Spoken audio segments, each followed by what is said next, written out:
close till I get up. Time is barely on our side. I don't wanna waste what's left. The storms we chase are leading us, and love is all we'll ever trust. Yeah, no, I don't wanna waste what's left. And on we'll go, through the wastelands, through the highways, till my shadow turns to sun rays. And on we'll go, through the wastelands, through the highways, and on we'll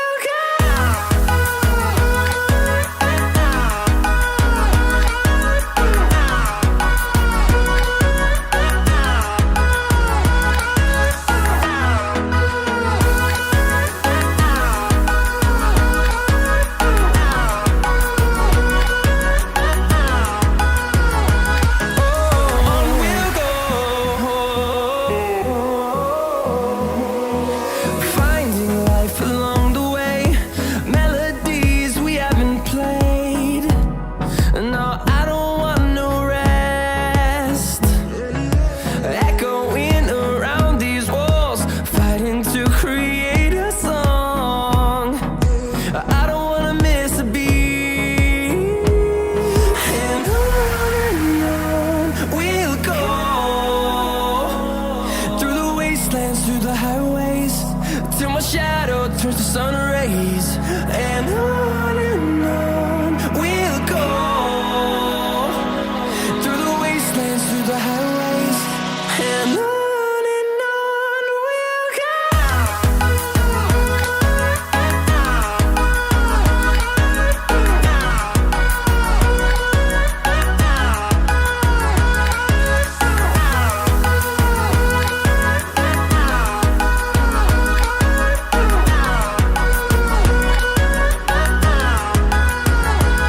And we'll grow in number, fueled by them to see the horizon, turn us to thousands. And we'll grow in number, fueled by them to see the horizon, turn us to thousands. And on we'll go, through the wastelands, through the highways, till my shadow turns to sun rays. And on we'll go, through the wastelands, through the highways, and on we'll go.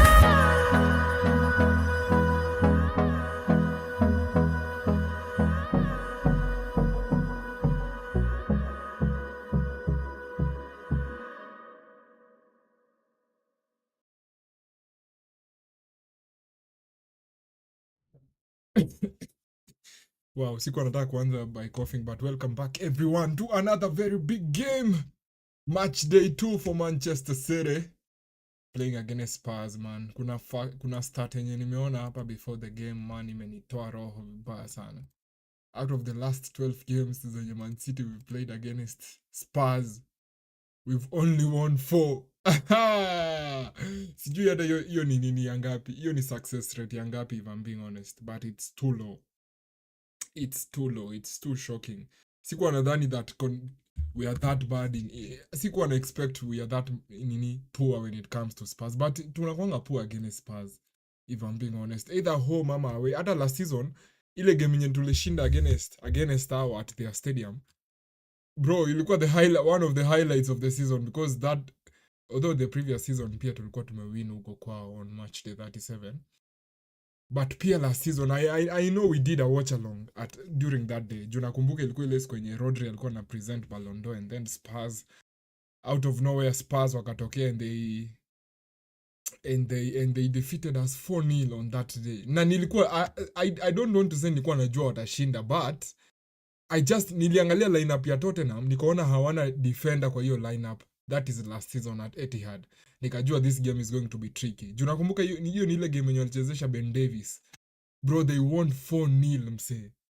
If you want to know that last season tulikuwa so poor, Spurs hawakucheza hata na center back. na wakatushinda 4-0. Although kulikuwa na bozo moments kama mbili, moja ya Vardiol, hiyo ingine sikumbuki. Yani hiyo ishapita, hiyo ni story ya last season. Nimekuwa nikisoma quotes za Pep akisema that story ya last season ni story ya last season.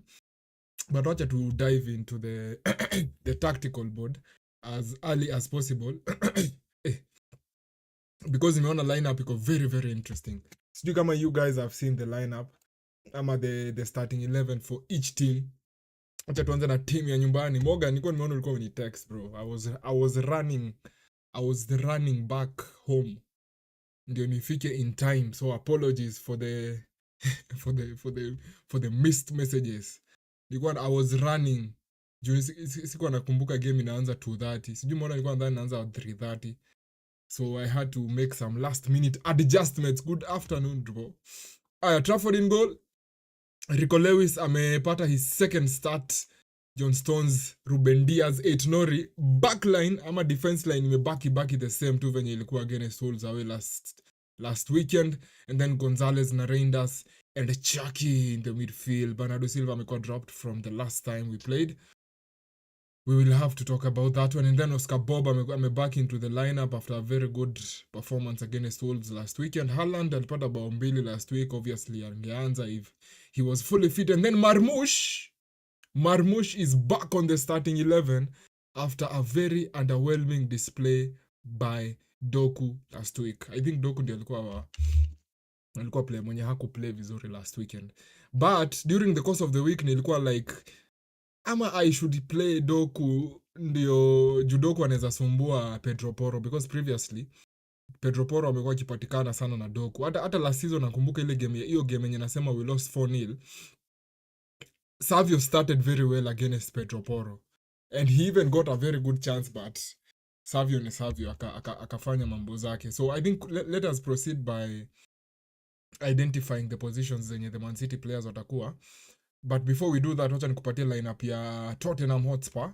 Vicario in goal. Anytime he plays us, ama he plays against us, he turns to prime Manuel Neuer. Hopefully leo that won't happen against us. Spence nimeona pia amekuwa very solid for Spurs in the last few games zenye nimeona akicheza. Alikuwa linked na Man City back in January.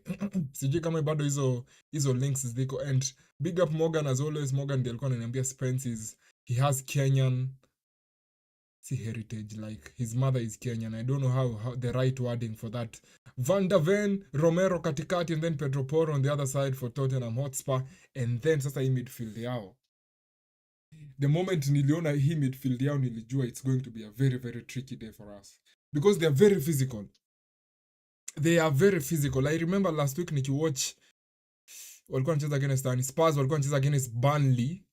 Nikaona huyu jamaa anaitwa Palhinha on the bench. Niko like, huyu jamaa lazima ataanza against us next week. And he has.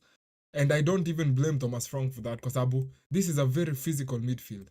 Whichever way they line up, either kama they play alongside each other ama mmoja atakuwa nyuma, this is a very physical midfield, by Spurs. Hii midfield ya Pape Sarr, Palhinha and Bentancur. Itakuwa very interesting kuona how the Man City boys wataplay against them. And then Kudus wenye wamenunua in the summer ako on the right wing side. I think he's the only transfer ya Spurs and may go through after they got played by Eze.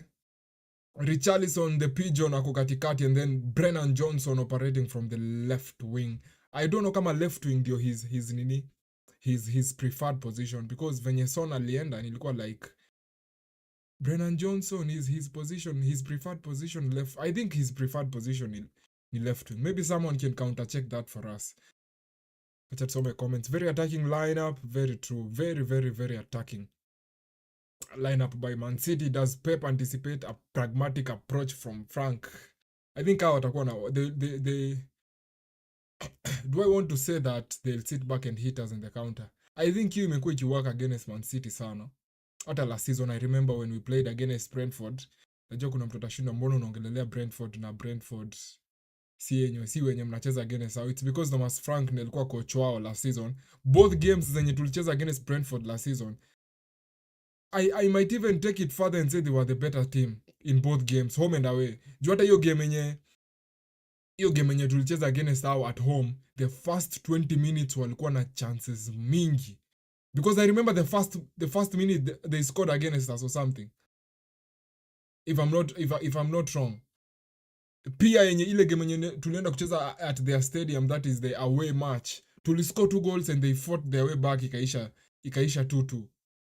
So Thomas Frank, as much as alitoka Brentford akakuja Tottenham, which I think is an upgrade, I still think akona tools zote zenye zinatosha for him to hurt us today, especially on the break. Nikiangalia Kudus, naona Kudus pia anaweza, he's going to be a very good challenge for Aït-Nouri, kwa sababu last week against Wolves kuna venye Aït-Nouri ni kama anakuwa exposed hivi kidogo, but he recovered very well. Hii pande ingine pia some concerns when it comes to Brennan Johnson playing against Rico Lewis, kwa sababu Brennan Johnson is very fast, he can run, anaweza kimbia, but sasa sijui Rico Lewis what might happen kama ata invert, but naona imebaki 4 minutes, let us try and come up with a tactical approach yenye both teams zina take. We obviously know Haaland atakuwa na ata slot in between those two center backs hapo, Oscar Bob atakuwa pia on this other side, Marmush atakuwa, unajua tofauti ya Marmush na Doku kama ni Doku angekuwa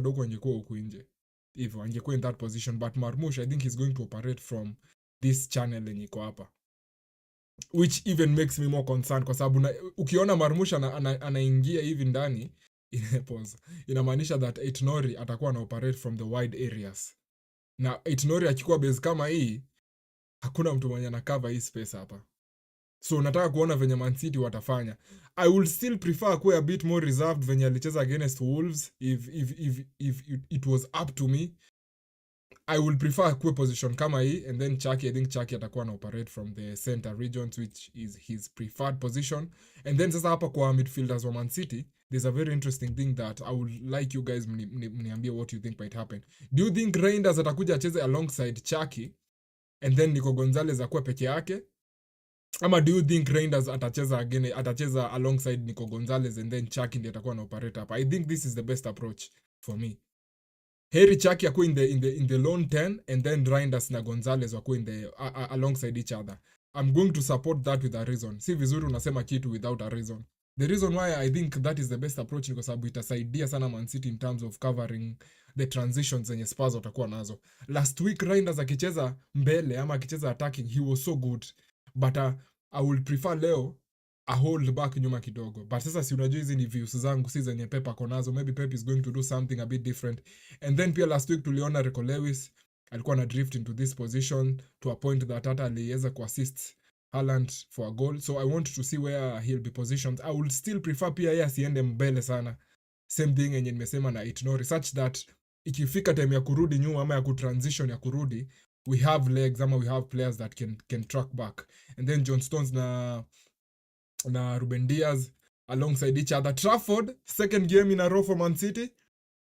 Ederson ako on the bench. I don't know what that says, kwa sababu nimefeel that naona imebaki 1 minute. Maybe I should learn this point before we switch things up. I feel that stories za Man City na Donnarumma ni kama zime stale kidogo.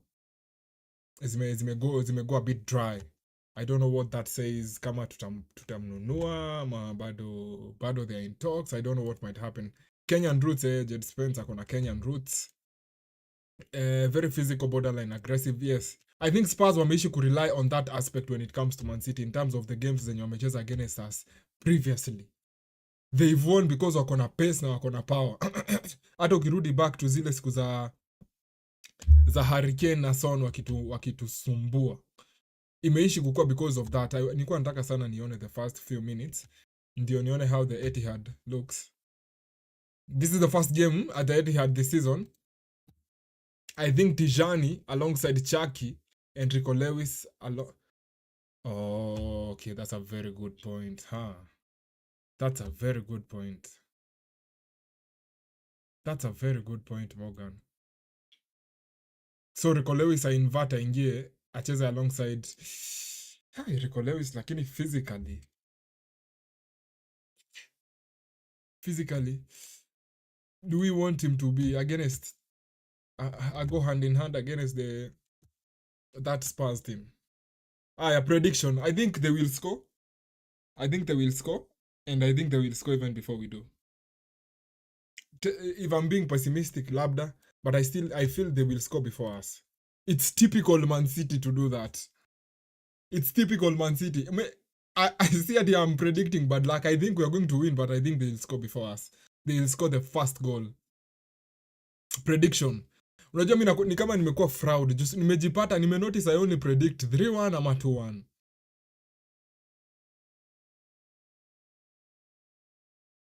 But I still think they will score. I think they will score. I think they will score at least one goal. I'm still going to stick with my 3-1. I'm going to stick with 3-1 ama 2-1. I feel itakuwa close. I think they will catch us on the break a couple of times. Other part of me naniambia niseme 4-2, sijui kwa nini I'm feeling 4-2 for Man City, but it's possible. But naona the Etihad Stadium is full. Wale mahaters wenye mnasemanga Man City hawana fans. Hawa ni kina nani? Hawa ni kina nani wenye wamejaa hizi? Ama mnadhani tumenunua watu tukawaambia wakuje wakae kwa stadium? Mafans wako. Na unaona bado kule juu bado tunajenga the North Stand. Anyway, acha niache siasa mingi. Naona game inakaribia kuanza. Tottenham rocking their black kit. Vaa black kutoka juu hadi chini. Wasewa Spurs. Man City wamepiga blue juu with white shorts. Very interesting. Kickoff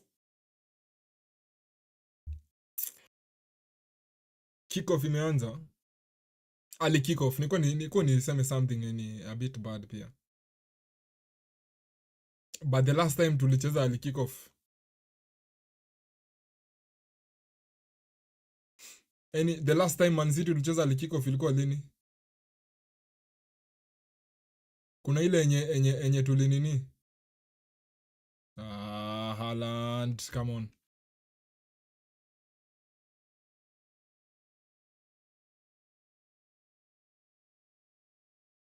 Spurs trying to break in.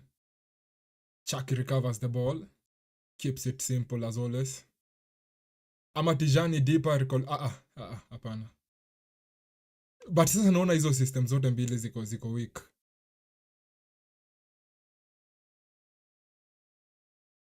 Marmush. You watching on Sky or TNT? Nini naitwaje? Super Sport. Super Sportico. Why are you asking?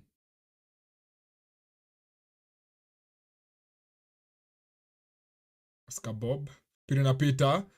Chucky. Poteza chance hapo Chucky. Brennan Johnson anaanguka, mpira unatoka nje, throw in Man City. We need to start well, bro. Throw in City. We need to start well, boys. We need to start well. Nico Gonzalez pia Leo is a very, very good day for him. See, good, big. It's a very big day for him. Itatuonesha kama he can sink or swim. Bro, naona Rico Lewis ameinvert, anacheza ni kama yeye he's a midfielder. Eitonori pia, Eitonori, sorry. The other midfielder anaitwaje? Reinders. Hiyo ni foul, ref. Hiyo ni foul.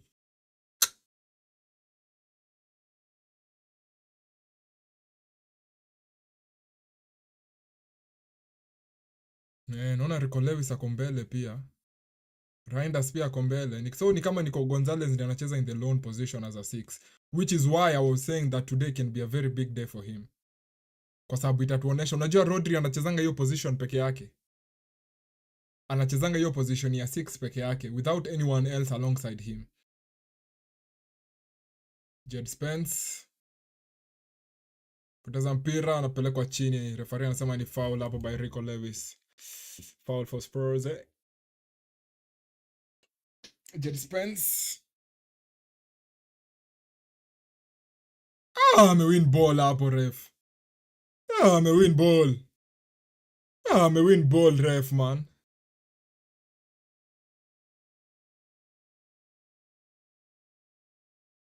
Oscar Bob pressing against Jed Spence.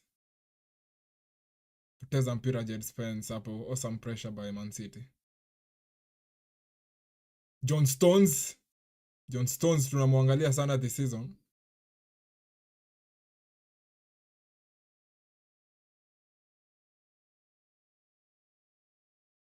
John Stones tena na mpira.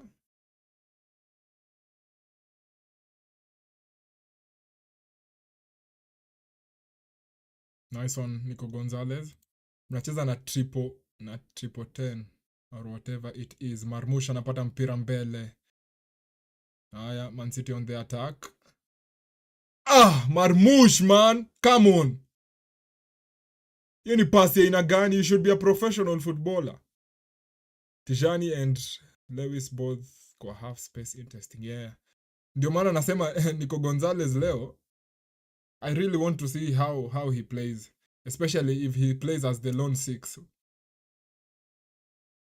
Because I still think he has a very good future up at Man City. I still think the future is very big for him. Whichever combination they choose to go for, either him alongside Rodri with a very attack-minded number 10, whichever we go for, I still think Nico Gonzalez anafaa kukuwa as close to the starting 11 as possible.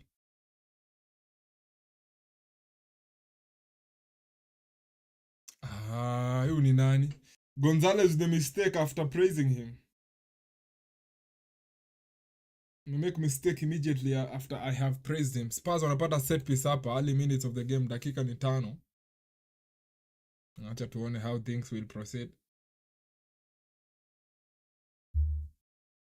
North Stand naona bado inajengwa. Hapo bado tunaweka mafans, watu wenye mnasemanga hatuna mafans. Hiyo si ati tunajenga ati ndio iko inakaa tu hivyo. Tuna expand because we have fans around the world. Si watu kama wa Chelsea. Unajua watu wa Chelsea hawezi expand hiyo stadium yao. Stadium ya Chelsea I think in 40,000 capacity or something. Why am I hating on Chelsea after walishinda 5-0 jana? Najua fans wao sasa washikiki.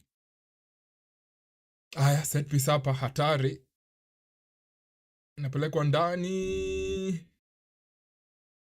Haaland anatoa uchafu. Ref bana, mbona anaangusha Marmush off the ball? It's an off the ball challenge, ref.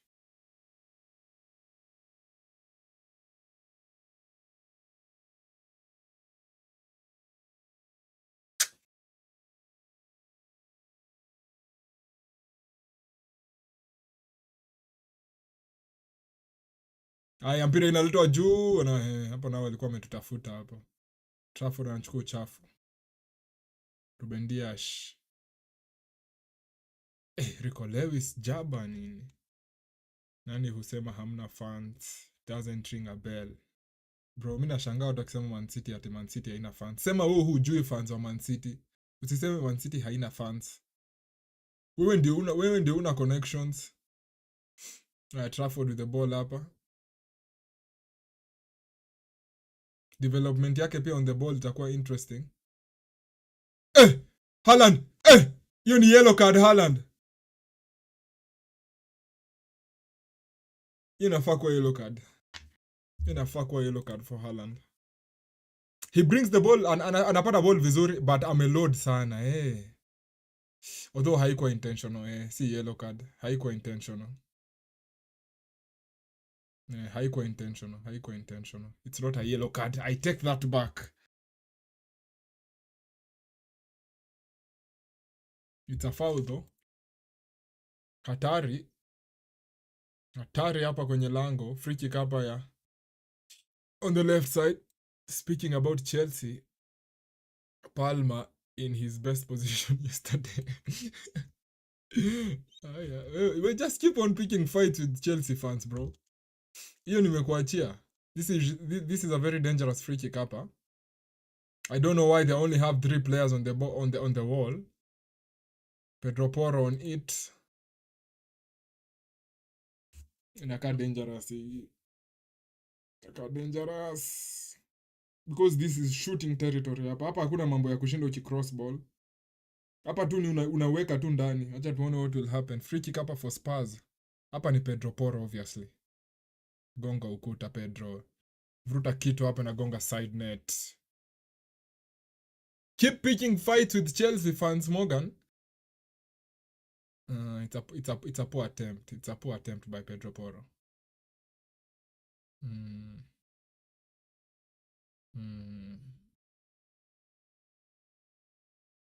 That being said, kama uko hapa, remember to hit the like. Hit the like if you're here. Thomas Frank hapa, mesimama. Trafford anapiga mpira juu kabisa.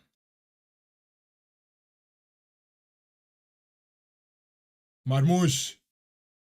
Ay, Marmoush. Good attempt hapo by Marmoush. Good attempt. Unaona Pedro Porro naambia anakuanga bozo.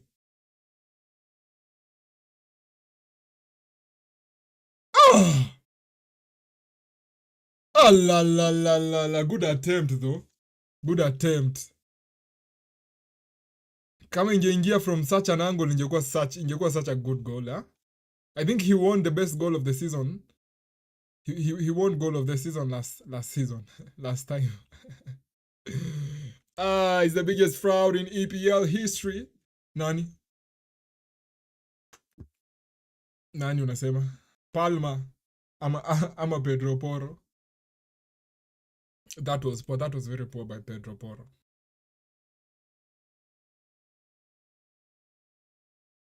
Aitonori. Poteza mpira Aitonori. Man City I don't like the way hatujajicompose on the ball sana. Hatujajicompose on the ball how I would have liked us to.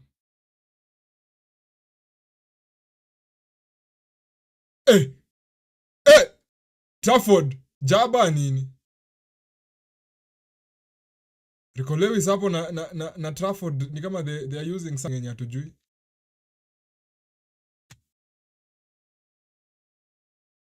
Hey, Rico Lewis hapo bro, what are you doing man? Hey, hawako decided.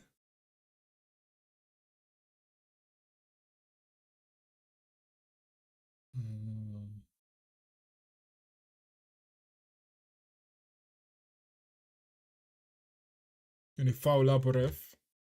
Pedro Porro thinks juu anacheza right back anafaa kuifanya kama Dalo. I am saying. Hii ni slander.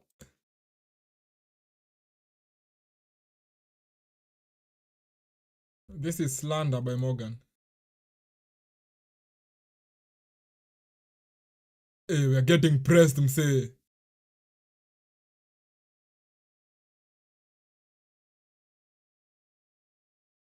Nice work, Nico Gonzalez. Maintain to possession. Pass ball. Pass ball before uende chini. Chucky. Ryan. Nice one. Migusi ya Man City. Gawa tu katikati. Gawa katikati. Gawa ball. Angalia ule Oscar Bob.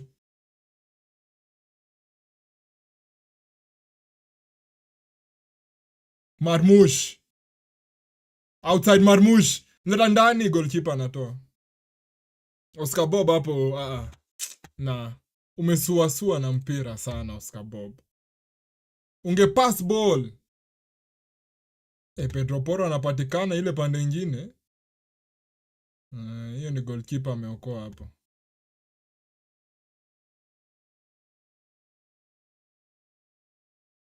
Sasa ona Ruben Diaz.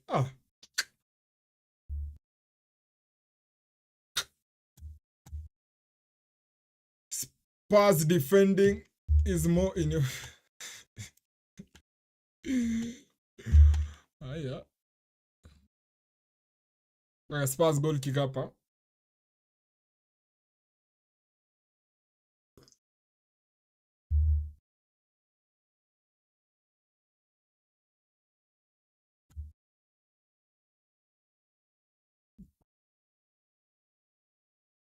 Kudus. Nice defending hapa by Aitonori. Jed Spence with the ball. Bentancur.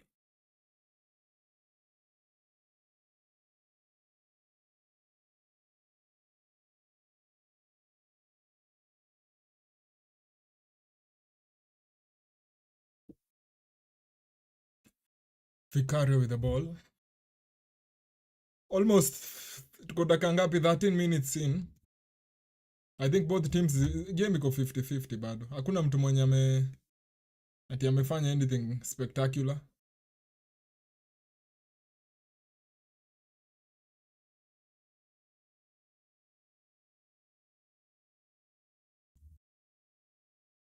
Actually both teams pressing, yes.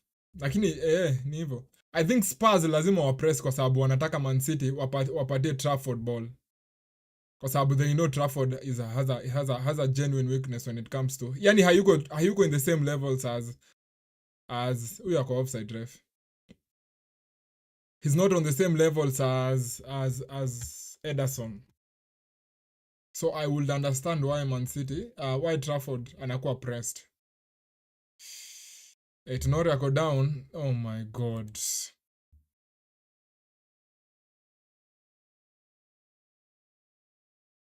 Tonori is down, holding his left ankle.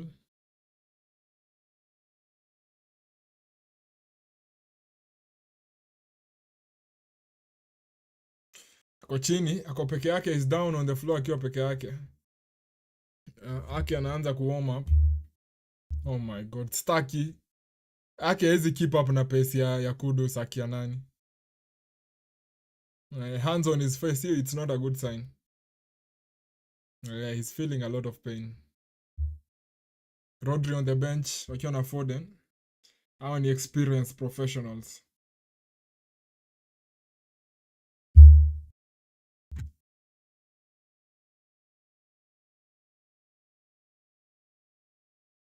Bernardo Silva pia kwa hapo kwa bench, naona he's drinking coffee or whatever he's drinking.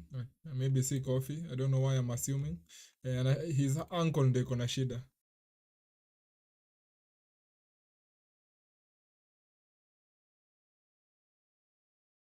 Ameangukia hiyo ankle yake. It's going to be a sore one. Wasa wenye mecheza ball mnajua how painful it is kuangukia your ankle. But the best thing about it ni you can recover very quickly.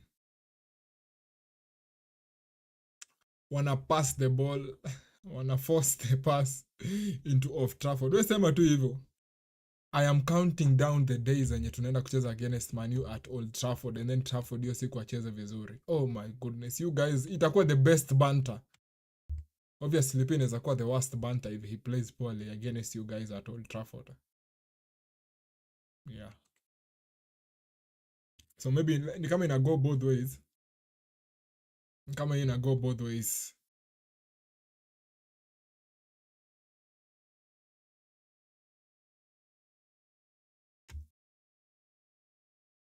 Haya, mpira inaendelea hapa. Trafford with the ball. Anainua kitu hapa. Nice one, Marmoush. Possession stats ziko fairly balanced. Kwa sababu naona Man City ni 55, Spurs ni 45. Inamaanisha Spurs pia hawajakuja kukaa chini. Which is what I wanted in the first place. Nilikuwa nawaambia previously they used to get us because walikuwa wanapiga tu nini. Walikuwa tu wanatutoanisha when it comes to transitions. Oscar Bob. Oscar Bob. Anasua na mpira. Oscar Bob pass ball kwa Reinders, man. Gawa. Marmoush, Gawa ball. Reinders was in a better position, my guy. Nice one, Ruben Diaz. Oscar Bob. Oscar Bob anapoteza mpira. Retinor is back on the field for Man City.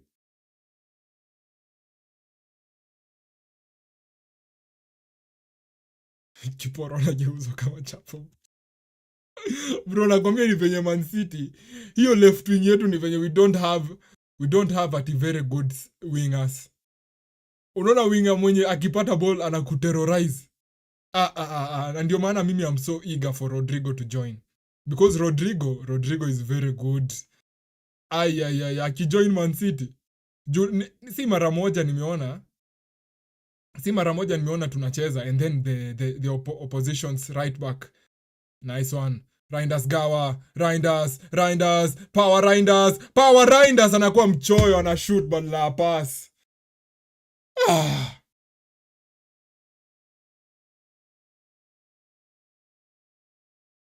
Mpira unapigwa juu hapa. I was saying that nime notice a couple of times when we are playing against our opponents, wale right backs wengi wenye tunachezanga against, kama 70% si ati they are world beaters, ati they are very good. If you have someone that anaweza sumbua and then akona output, Itonori hataendelea.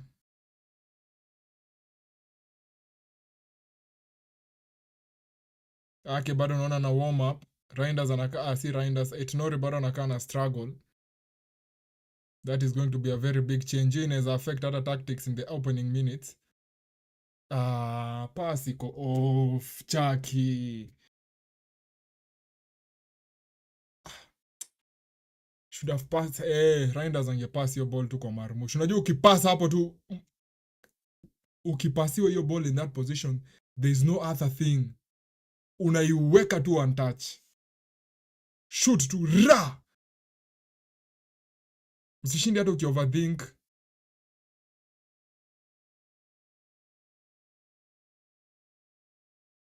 Chucky, you're uko conservative sana. Chucky, you're too conservative. Nice one. Reinders.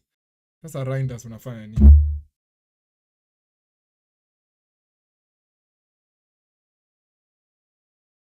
Reinders anafanya nini surely?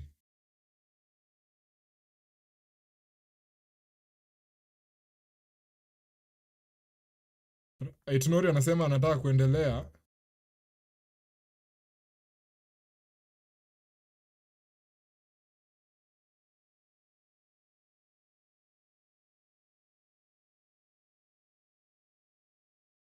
Itonori anaenda chini, itabidi atoke. First substitution for Man City. Itonori is struggling. He is. Hiyo bench yetu iko na nani mwingine? Hiyo bench iko na nani mwingine? Sasa hiyo side, ebu ona venye unaona Kudus hajakuwa akipata a lot of chances. Sasa wacha uone Aki akiingia venye Aki atakimbizwa. Ngoja tu uone. Na hiyo sasa pia inatupunguzia attacking strength. Ederson, Husanov, Nunes, Ake, O'Reilly, Bernardo Silva, Rodri, Dermidoku, Foden.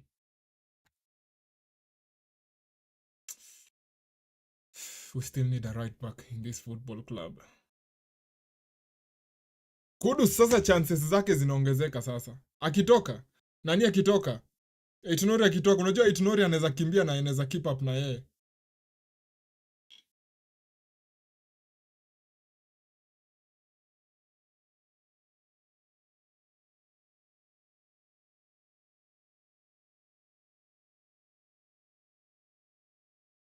Itonori anatoka. Rodrigo will terrorize fullbacks. That is what I'm saying. Sijui mbona Man City wanashinda wakisumbuana na Spurs.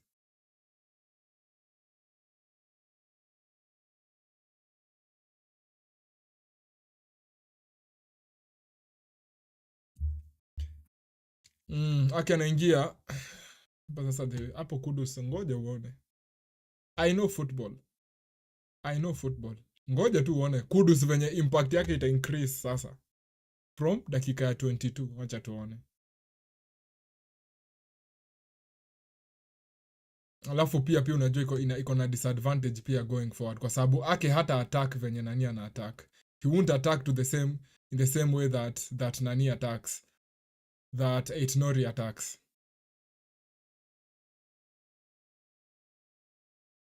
Pira natoka nje, goal kick. My biggest issue hata ni attacking wise, hata si defensively.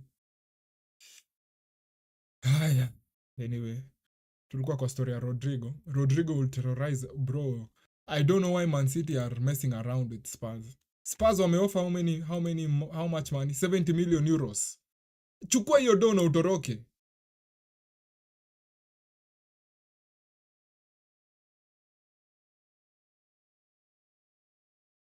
Bro, tulikuwa tumekuwa spoiled by Ederson. Unajua Ederson anytime inakuwa goal kick, Ederson ana play the short pass. Trafford hatambui hiyo.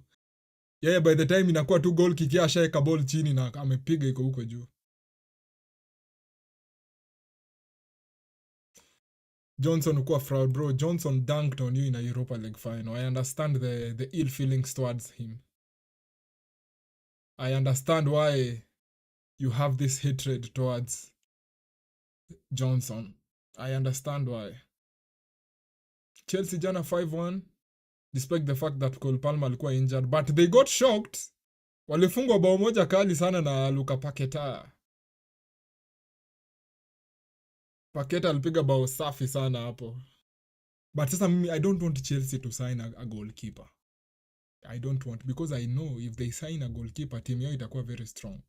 If I was a Chelsea fan, ama if I had my ways with Chelsea, ningenunua Donnarumma immediately.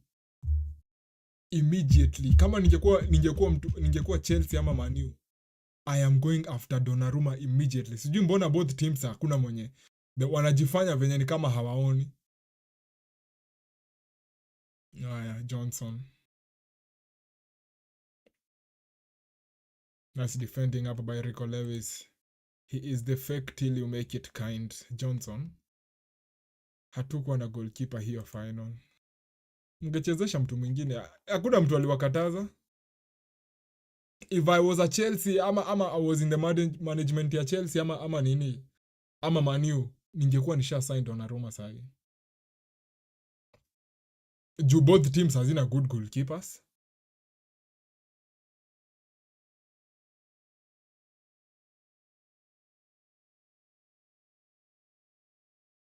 Goalkeeper chukua mpira. Game ime cool down. Since your injury ya Aït-Nouri, I think game ime cool down sana. Katikati. Marmoush.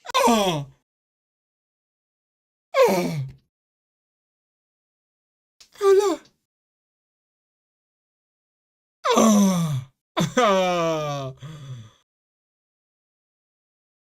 Umeua hiyo chance mzima peke yako Marmoush.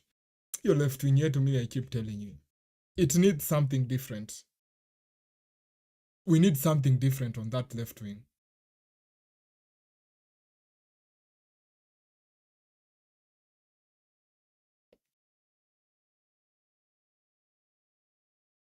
Nice one. Marmoush. Inja box. Marmoush.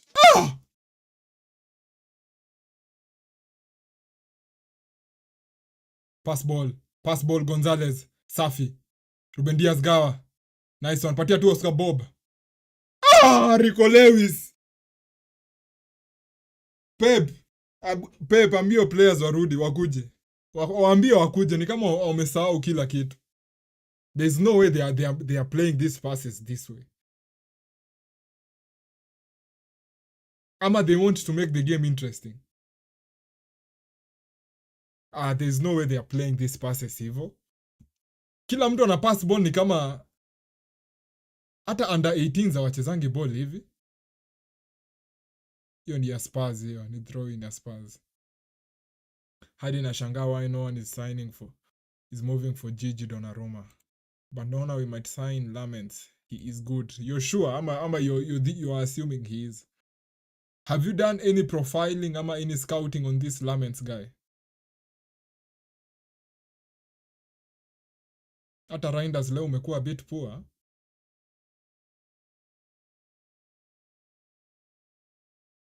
Haaland! Marmoush! Ya Marmoush, hauko serious? You're not serious bwana. Marmoush! You're not serious, my guy. You're not serious.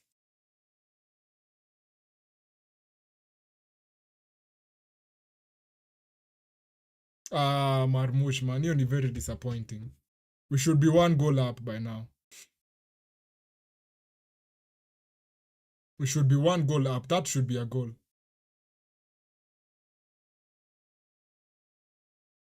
Faster. Faster, Reinders. Anakuwa obstructed hapa Reinders. Foul for Man City.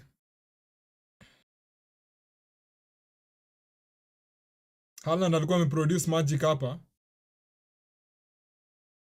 Man, Marmoush, man.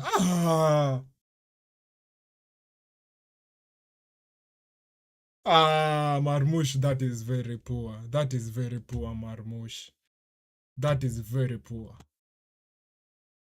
That is very poor, Marmoush. Streets will never forget player. Believable player. Set piece for Man City. 30 minutes, tunakaribia 30 minutes on the clock. So far, none of the side has been able to do anything. Marmoush, you're trying too much. You're trying too much and ina come off ni kama uko desperate.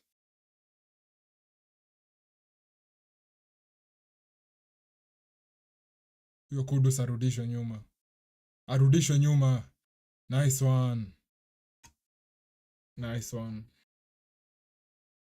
Strikes confidence into strikers. Oh, nah.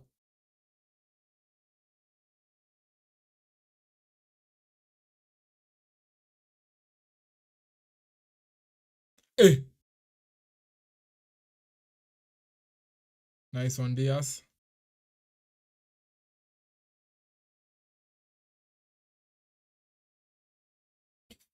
Throw in for City. Throw in for City.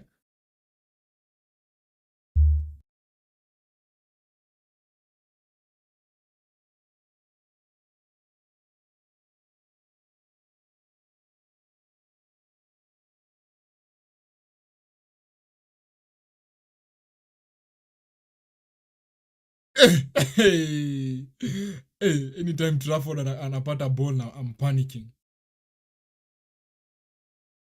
Anytime Trafford anapata ball on his feet, I am panicking immediately.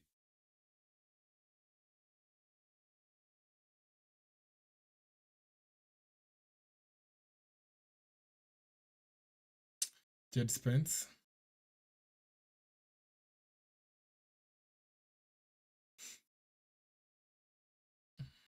Tottenham wako very organized. Wako very organized. I don't think there's a moment yenye tumeweza kuwa breakdown. Hizo moments zenye zina happen ni individual brilliance. Kama hiyo yenye Haaland amefanya hapo 1 2 3 4 akapass ball. Ile ingine ilikuwa mistake from Pedro Porro. I don't think kuna we've been able to catch them off in any way. Concern iko hapo. I'm very concerned if I'm being honest, because 31 minutes in sijaona any good. Sisemi we are bad, but sijaona any good venye I think mna understand what I mean by that. Sijaona ile yenye Man City wanachukua ball, they move it well, 1 pass 2 pass 3 pass, and then they find a space and they take advantage. Hizo moments zote zenye tumepata zimekuwa zile za mistake from them.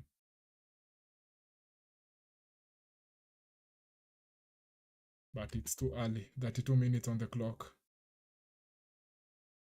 Alafu wanakaa ni kama hao, they are not that up for it. Hawakai ni kama wamekuja kucheza. They're just waiting for you to slip up somewhere so that they catch you off. It's okay though. There's no problem with that.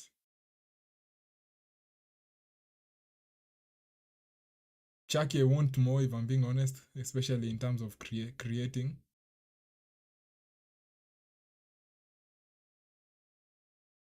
Bob taken down.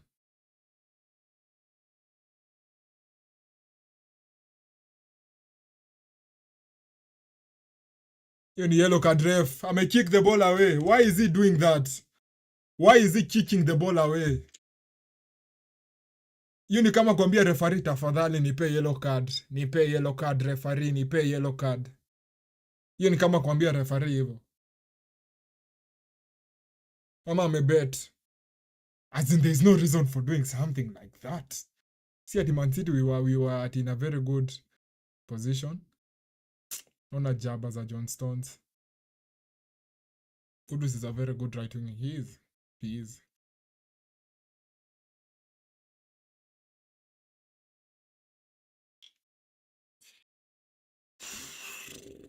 Vicario with the ball.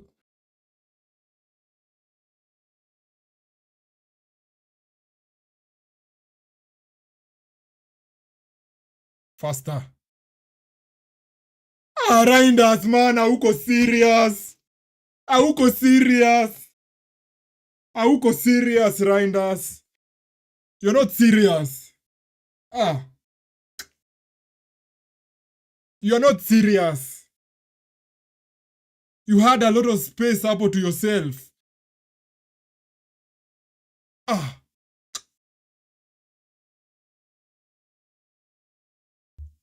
So far, I'm annoyed, if I'm being honest. Richarlison in behind. Ndio hii bao. Ndio hii bao. Ndio hiyo bao. Ndio hiyo bao imeingia, although ni offside. Si unaona kenye nakwambia? Wanasema ilikuwa offside. I don't know about it. I don't know about it.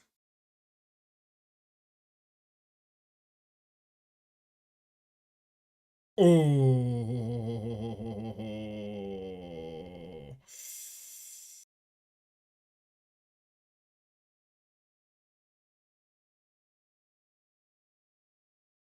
Oof, close.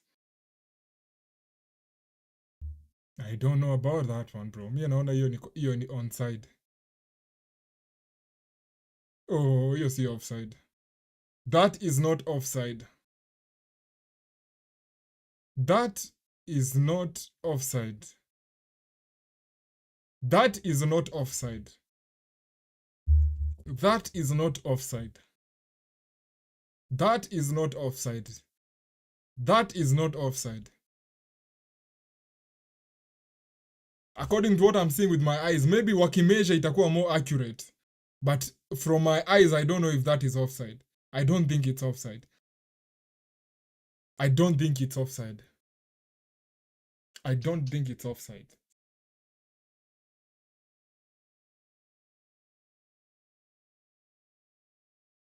It's a goal. It's a goal. It's a goal.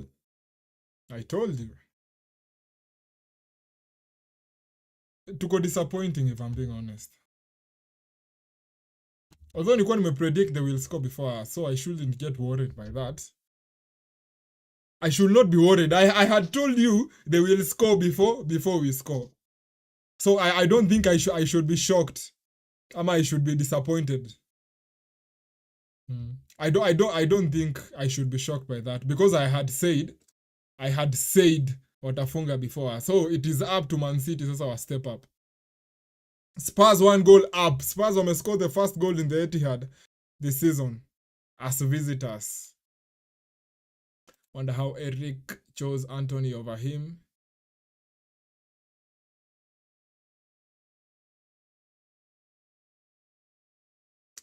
It's close. Hii ilikuwa onside. Mimi mwenyewe niliona the first time.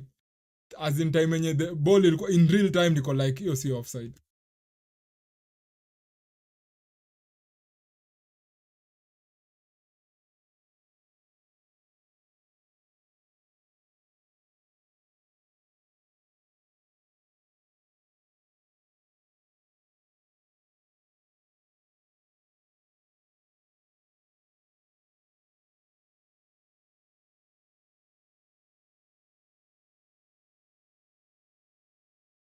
Ball toka nje. Ball imetoka nje hapo. Let us keep calm. I told you they will score before us. But attacking wise, we need to do something. I think tuko a bit dry. We are a bit dry in terms of attacking. Hata chances zenye tumecreate, I don't think they are clear-cut chances. But is anyone shocked to concede from your side ya Ake after Itonori ametoka? I'm not.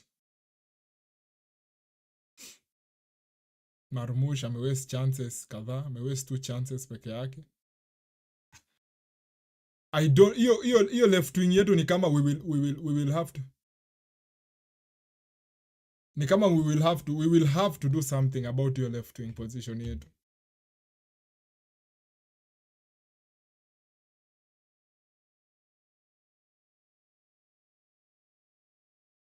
We will have to do something about your left wing.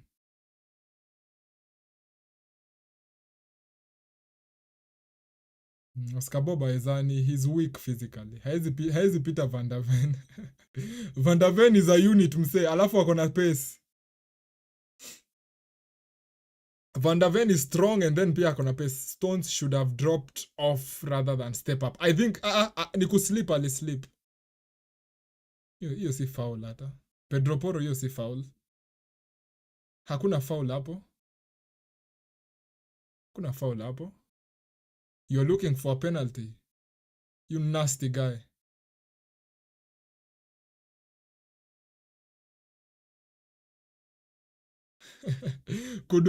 Kudus alikuwa anatafuta foul hapo. But he slipped. Yeah, he slipped. John Stones ni kuslip alislip.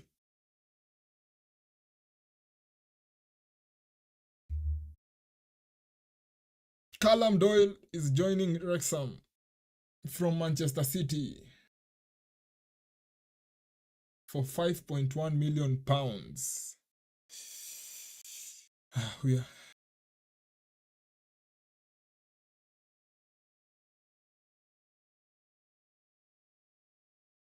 Pedro Porro is down. Nasikia fans wa Spurs wanaimba, wanasema champions again.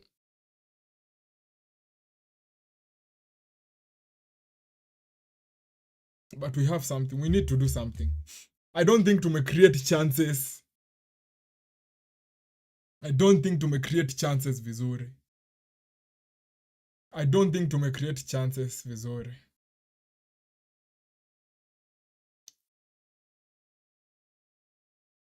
Stones ni kuanguka, alianguka. Brendan Johnson, that's a good finish. That's a good finish. Lewis alikuwa amesema according to me it's not haikuwa offside. It's not offside. It's not offside at all. But we need to do something. Tunafaa tuongeze pressure attacking wise. We are not creating chances. If I'm being honest, West Ham at the relegation folder. Hey, West Ham ni kama wanaweza kuwa relegated. Sema I agree with you. Anasema I agree with you. Draw in Man City.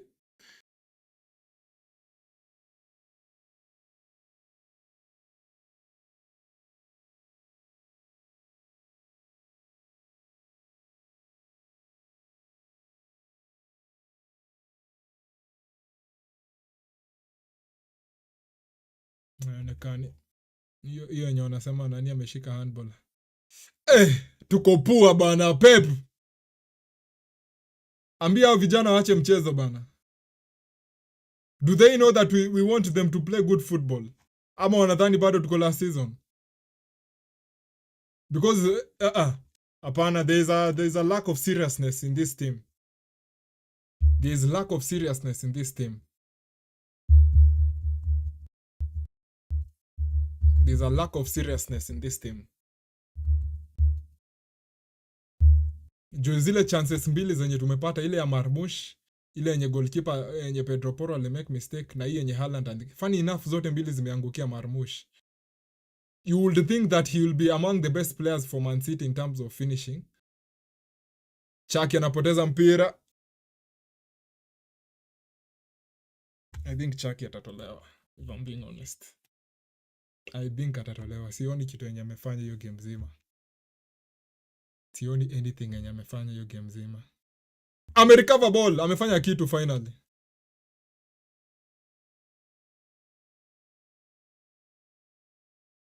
Amepoteza mpira tena Chaki.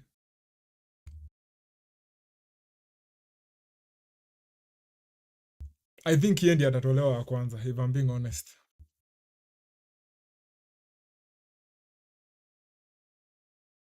Juu out of everyone yeye pekee ndiye ako underwhelming. Yeye ama nini? Ama Marmush. Juu Marmush pia ako na jokes. Is that a denial of goal scoring opportunity by Trafford but still deliberate? Rodri ako kwa bench. Kovacic pia namuona hapo nyuma wakiwa wamekaa kando ya Vardiol.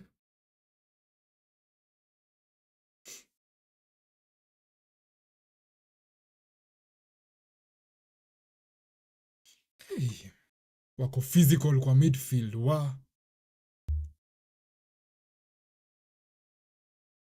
Wako physical kwa hiyo midfield.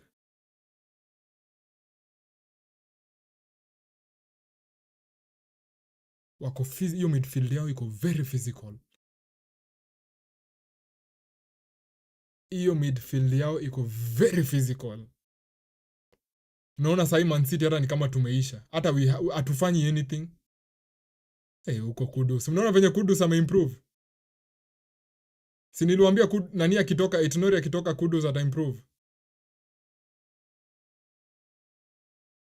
Palenya kona. I need you to do something. Left back. Hatuna option. Hatuwezi toa Ake tufanye ni. Like there's nothing we can do. Juye hata sina ideas. There's nothing we can do in that position. Aya, corner for Spurs, Ukiconsider Henderson slap the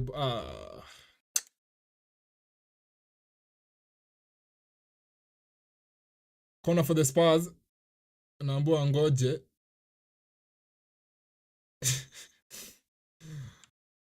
Romero anasukuma goalkeeper. Ukikuwa nyuma ya goalkeeper kwa corner si uko offside. Si ndio? Ama ni nyuma ya ball. Which one is it? Ukikuwa nyuma ya goalkeeper kwa corner uko offside. Aya, Kudus kumbe Kudus is left footed. Nachonga ndefu. Richarlison. Goal kick. 7 minutes added on FYI. Sikuwa nimewambia.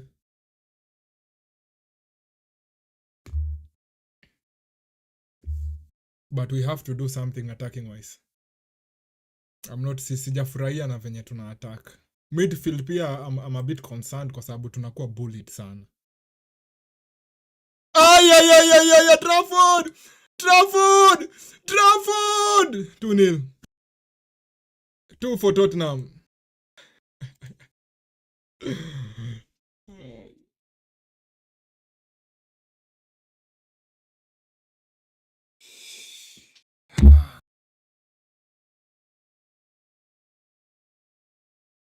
Niliwaambia Trafford. I said it Trafford. Since match day 1 nilisema keep it simple. Don't try to be too smart with the passes, Trafford. You will learn the hard way. You are not that good with the ball on your feet. I said it on match day 1. I told you to keep it simple with the ball. Usiende kujaribu kukua mjanja with passes.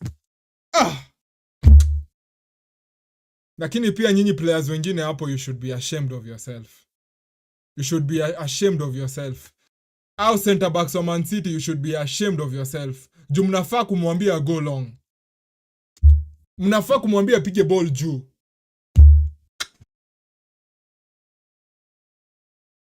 Ruben Diaz na John Stones mnafanya nini?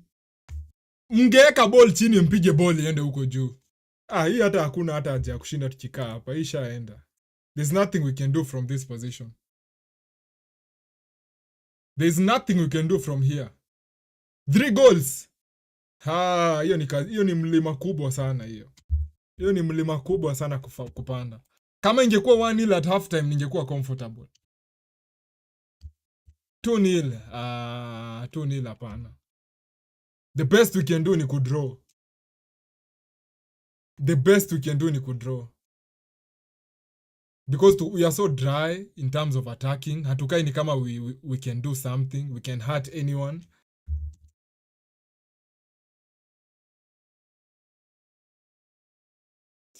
What's wrong with Old Trafford? Nilisema hapa, I remember it very well on match day 1. Nilikuwa nimekaa kwa hii kiti, nilisema Trafford, usidhani wewe ni mjanja kuliko kila mtu in this world. You are not that good with the ball on your feet. That is what I said. That is what I said on that day. Na nikasema usiende kupiga hizi passes zenye unadhani wewe ni Ederson. Sasa ona sasa. Ona sasa. I'm not happy with that because hiyo ni kitu very avoidable. It is something that hiyo ni mistake yenye unaweza avoid. Si mistake yenye Spurs wamekupanga wakakupiga counter wakascore. It's a mistake yenye wewe ndio umemake. We have a lot of work to do at halftime. We have a lot of work to do at halftime. Hatuwezi wafunga bao mbili. Mimi I know it. We can't score 2 goals. As bad as it sounds. Unless your second half tukuje ni kama sisi ni Avengers. Haya, corner for Man City, 49 minutes on the clock. 2 goals. Pan. I want them to prove me wrong. Chaki anapiga kona ni kama leo ndio mara ya kwanza ameguza ball. Ni kama hajai cheza football.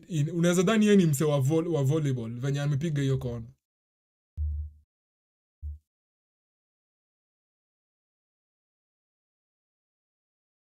Anapiga kona, unaweza dhani yeye ni mse wa volleyball. Ona Marmush.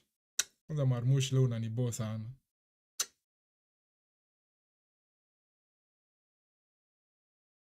Man, we are so poor, man. We are so poor, man. Nasikia nimeudhika kwa sababu hizo bao mbili zenye si ati wametuchezea ati wametupanga. Chaki, man, una overthink. Una overthink, man. Una overthink, Chaki. Acha ku overthink. Cheza venye ulicheza against Wolves. Marmush, man.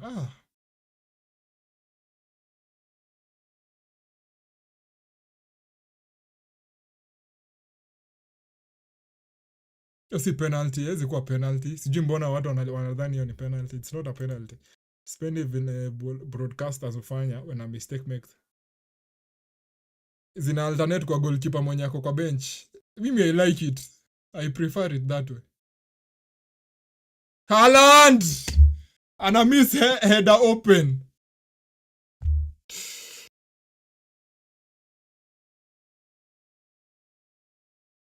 Oh!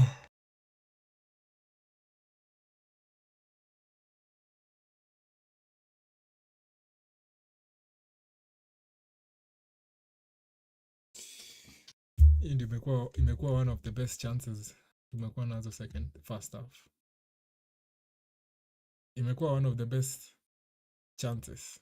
But Haaland akwangi good in heading. Mshai notice hiyo? Have you guys noticed that? Halftime imefika by the way. Have you guys ever noticed he's not that good when it comes to heading the ball? Ama ni mimi pekee nimenotice hiyo? He's not good when it comes to heading the ball. I think it's because he's very tall. So mara mingi akiruka anaendanga juu sana. Unaona ukiangalia players kama Benzema ama player kama Lewandowski. They are very good when it comes to heading the ball. But 2-0 down, it's not looking good for us.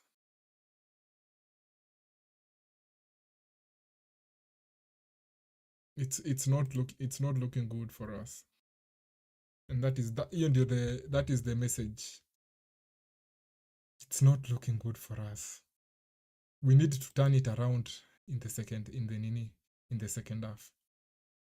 Chaki, as much as amecheza, I don't see what he's doing. I don't see what he's doing. Anacheza but mimi sioni kenye anafanya. Marmush chances 2. Mpata chance. Toa ile mistake kwa sababu hiyo tunaweza kusamea juu. Lakini ile yenye ulipata 1-on-1. Hi, you should score from there, man.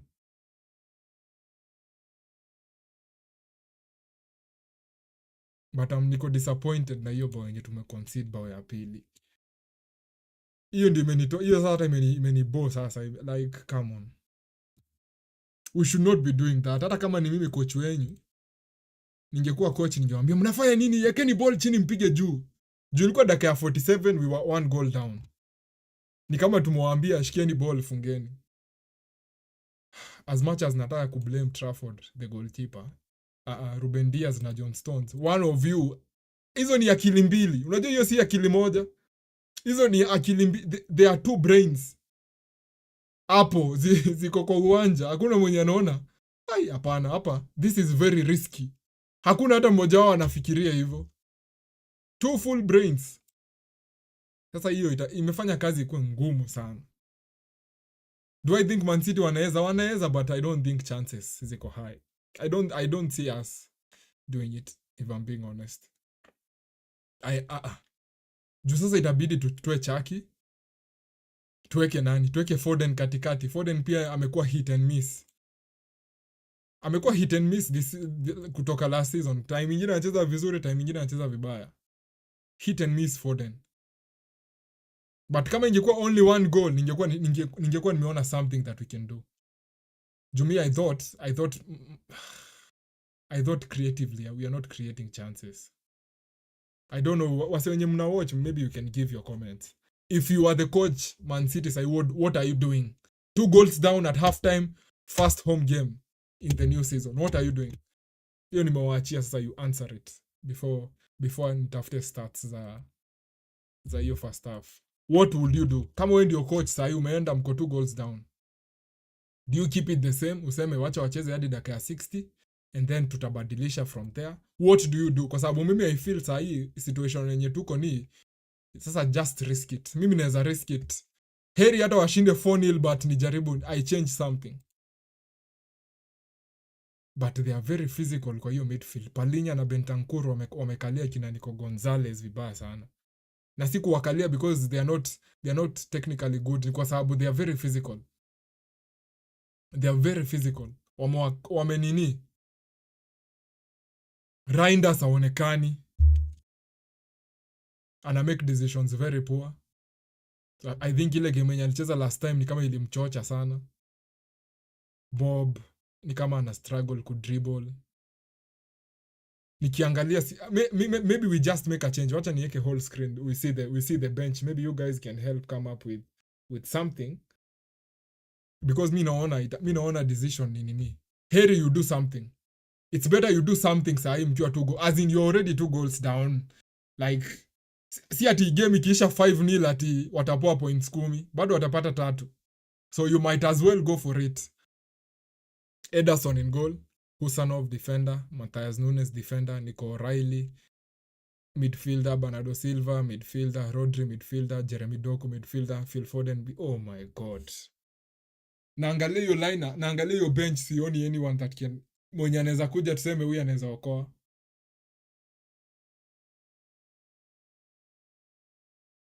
Sioni anyone mwenye hapo anaweza okoa kia nani, if I'm being honest. Sioni anyone hapo mwenye tunasema nani ako kwa bench huyu anaweza kuja kuokoa. Rodri hapana, and I'm going to give a reason for Rodri. Rodri ametoka injury. Like ametoka injury. Hata hajatoka injury technically. Amekuwa na ACL. Are you going to throw him in game kama hii yenye mko in the mat? Mimi siwezi. Mimi naweza mwambia wewe kaa tu kwa bench, hiyo game nyingine utaanza ama utacheza. Nunes, angalia hizi majina ziko kwa bench guys. Man City kwani when did we become so weak? Nunes Nunes akiingia he will cash in a bozo. He will cash in a bozo and you're already 2 goals down. Hiyo bozo yake inaweza kuwa 50-50. Kwa hivyo akiingia wanaweza pata chance kwa 3-0. Bernardo Silva again creatively hapana. si ati yeye he's going to do anything creatively. Jeremy, maybe Doku venye Morgan anasema Doku aingie acheze against Pedro Porro amhande, lakini sasa unajua Doku pia ni specialist wa no output. Ikifika kwa ku give no G or A, he's the best when it comes to that.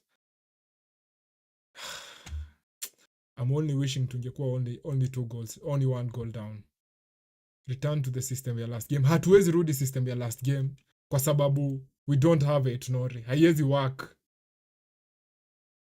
Chanifanya hizi comments zikuwe kubwa. Hatuwezi rudi system ya hiyo game ya mwisho because we need Aitonori on that side.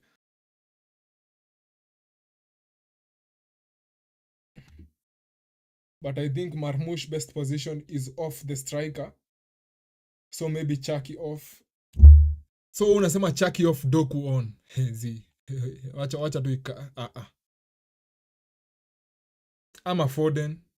Do you think Foden anaweza saidia? But sasa Foden akiingia nani anatoka? Mimi naona the only move ni utoe Chucky uweke Foden. And you cross your eyes, you cross your fingers. Bernardo Silva ni msewa kuja kushikilia ball mkiwin. Sasa nye mna lose yeye, contribution yake it's not that big. Ama influence yake it's not that big. Nunes for Lewis no. Hapana. Nunes akona bozo in him. It's 50-50. Nunes is more physical, but unaona sasa unajua tofauti ya Nunes na Rico Lewis ni Rico Lewis anaweza ingia hapo midfield. Nunes ukiweka Nunes akae huko kwa touchline huko kando. I don't know. Mimi naona we are in the mud either way. Considering ni bao mbili, I think we're in the mud. I'm hoping that they change my mind. I'm hoping they change my mind. But you can even see the way we are playing, how to create chances. Haaland amepata chance moja na niyo header. Dakika ya 50 something. Funny enough, yendi alicreate one of the best chances in the game for Marmoush, but Marmoush ni kama kichwa yake ilikuwa Egypt or something. Kwanza hiyo venye ameshoot hiyo ball against Vicario, I am very offended by that. Trafford 0. Mimi nampatia 0 immediately kwa sababu hii game tunaweza win ama tunaweza lose juu yake. So far nampatia 0 kwa sababu yeye he overestimated himself and he underestimated the opponents. He overestimated himself and he underestimated the opponents. Gonzalez again, I don't think pia ati ame stand out sana. Amefanya nini? Akona passes ngapi? 24 if passes, hajakuwa involved. Wacha tuangalie stats venye niliwaambia tu last time venye tulikuwa hapa. Hebu angalia. Nataka kuona passes na touches. What did I tell you the last time?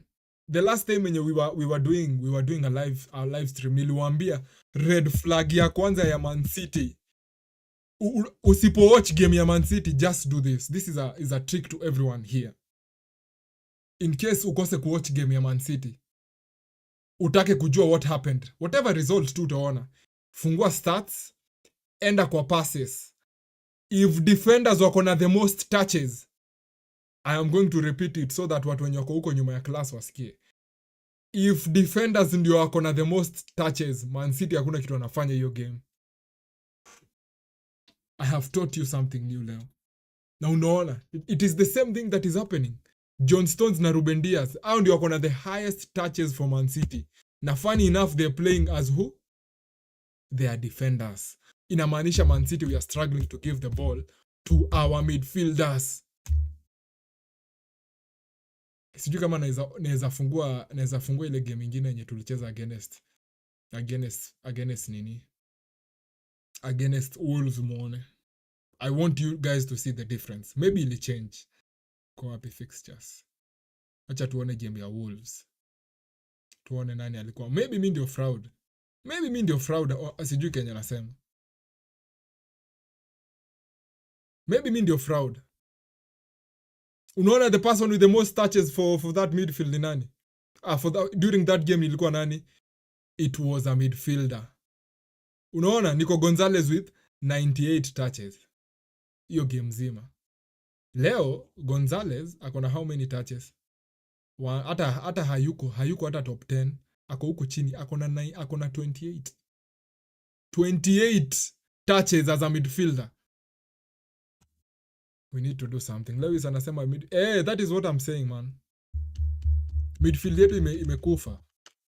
Na ndio maana unaona John Stones na Ruben Diaz au ndio wako na the most touches kwa hiyo game in the first half. Nico Gonzalez akona 28. Last time alikuwa na 98. Tuseme 98 divide by 2 for first half and second half. Wase wenye mmefanya maths, maybe you can answer that for us. I think ni 40 what? 40 something. Akona 28, he's less by 20. Inamaanisha if he was getting more involved, umuongezee 20 touches on top of this, yeye ndiye angekuwa anakuwa involved kabisa with 48. But he's not getting involved. Same thing with Reinders, 25 touches, Reinders midfielder. We need to do something. We need to do something kwa hiyo midfield. But sasa I keep saying, venye tume line up leo, it is very difficult for us to make any changes. It is very difficult for us to make any changes. Kwa sababu if you want to improve the midfield, itabidi utoe Chucky, you bring someone else. Kwa sababu sioni Oscar Bob kama unamtoa, as much as hajakuwa the best player leo, yeye ndiye amepewa rating ya 7, funny enough. I don't see any reason ya kumtoa, na ukimtoa yeye you're even making things more difficult. So hii side ya huku chini, there's no need of changing anyone. There's no need of changing anyone. Acha nichukue simu, just a minute.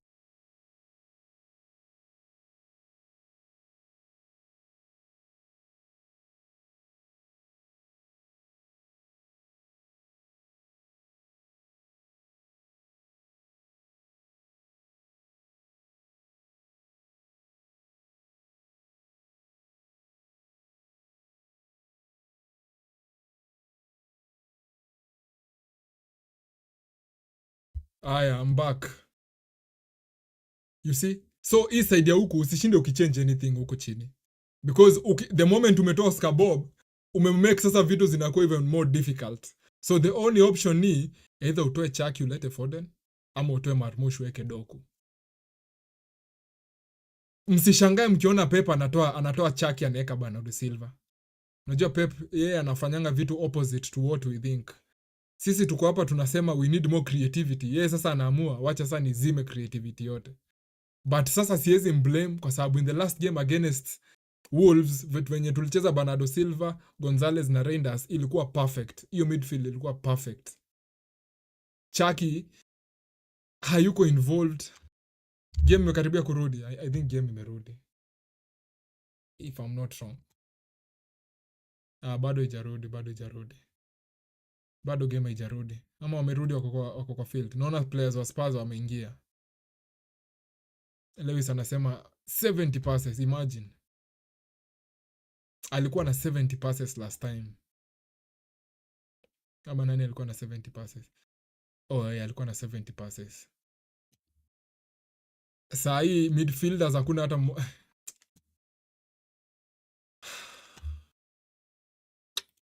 I'm very annoyed kwa sababu I knew. Nilikuwa tu najua leo we might mess up easily.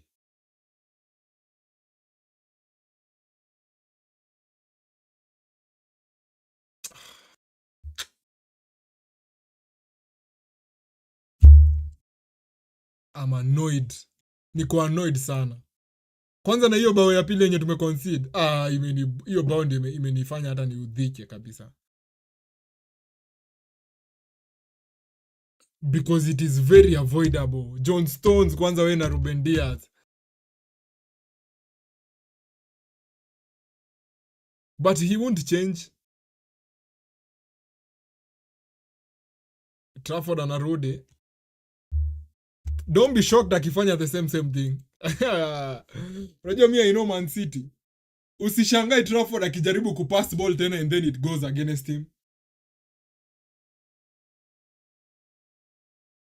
Don't be shocked ukiona amefanya the same thing tena.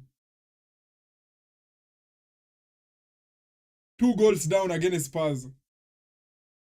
It's a very difficult task from here. But ile season yenye tuliwin treble, game imerudi, we were 2 goals down. We were 2 goals down at halftime. Nakumbukanga Harry Kane scored in that one. Hiyo season yenye tuliwin treble. I think hiyo siku yenye Man City tukicheza bado kulikuwa na game ya Champions League on that night. Man Chucky man.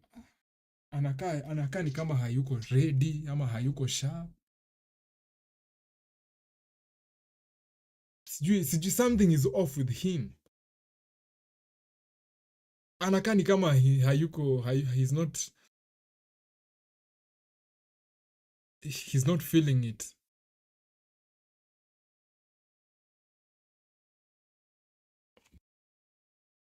Haya, second half merudi. Jed Spence in behind.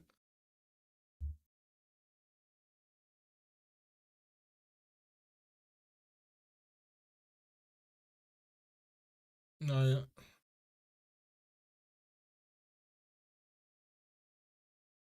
Ruben Dias.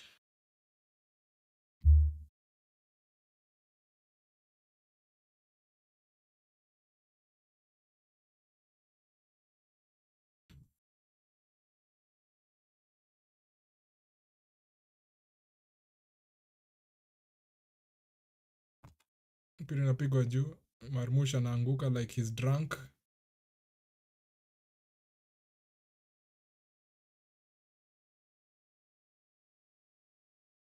Oscar Bob very well. Chucky.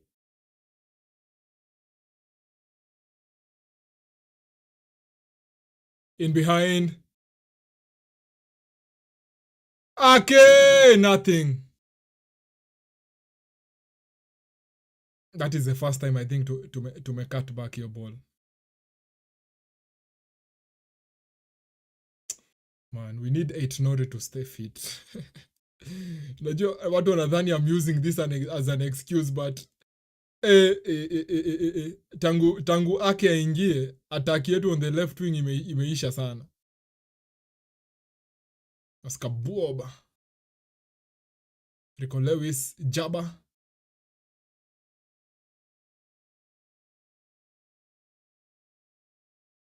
Ruben Dias. Okay. Marmush. Marmush, bro, you're trying too much. Sinawambia Marmush, he's trying too much. Anaka ni kama he's desperate.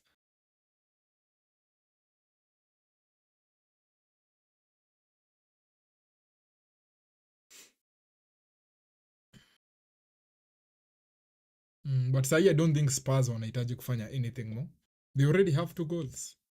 Just sahi sasa ni keep it simple, msimake mistake, msipate red card, msipeane penalty. Hata wasishinde hata wakiattack.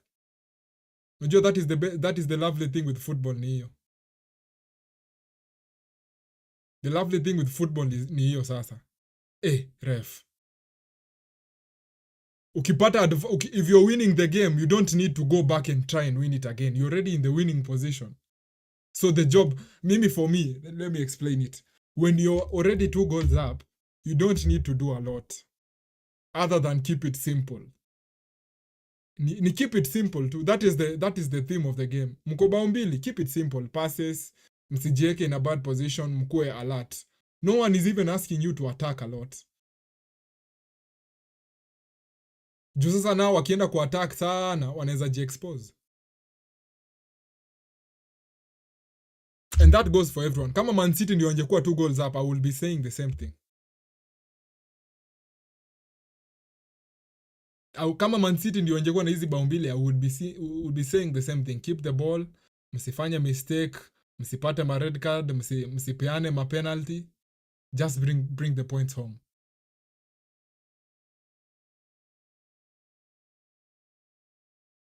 Kazi kubwa ni Man City wako nayo. If we are being honest. Juu wao sasa ndio wanahitaji at least 2 goals to have a point. at least 3 goals to win the game. Hey man, Trafford ako poor in kicking the ball. Mimi I would keep Ederson. Kama mimi ndio ningekuwa na sign players, walai ningekeep Ederson. I would have chosen to keep him. Hizo anataka kulipwa pesa ngapi? I think sahii analipwa kama 90,000. Anasema anataka kukua among the best earning goalkeepers in the Prem. I will do it. Because I think contribution yake it's so big for us. Lakini sasa disadvantage yake ni saving sasa. Juu time kama hii sasa, you just need a goalkeeper mwenye ako calm with the ball in his feet. Oscar Bob.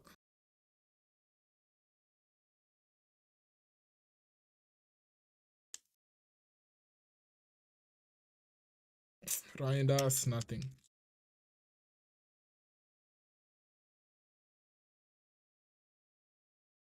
But we need midfielders wetu wakuwe more involved. Reinders.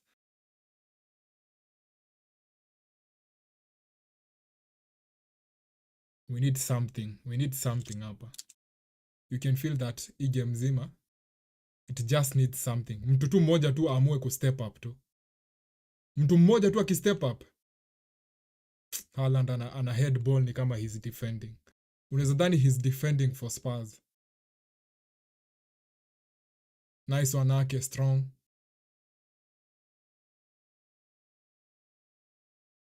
Twende, Chaki nataka ukuwe more involved. Ball in behind, Marmush. Marmush ball iko hapo mbele. Unaacha ball itoke tu nje hivyo.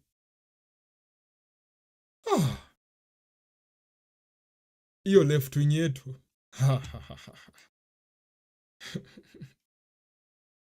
Sitaki kusema. Nikisema mnaweza dhani mimi ni mtu mbaya. You will think that I'm a bad person. But mimi singeuza Savio, ningeuza nani? Ningeuza Doku.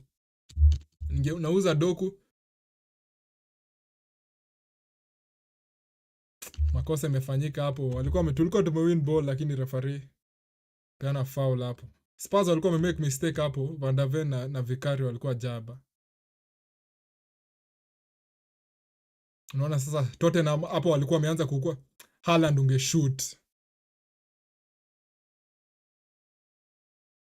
Haaland ungeshoot from that position. I just know tukifunga bao moja tunaweza wapata akia nani. I just know tukiwafunga tu bao mapema, bao tu moja before dakika ya 70 akia nani we can win this game.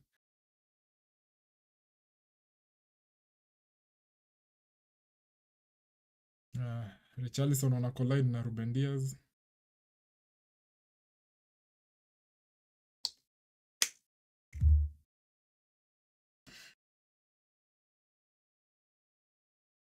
Where do we go from here? Sasa wanavurutana nini hapo surely? Hiyo Oscar Bob ni foul. Hiyo Oscar Bob, that is a penalty.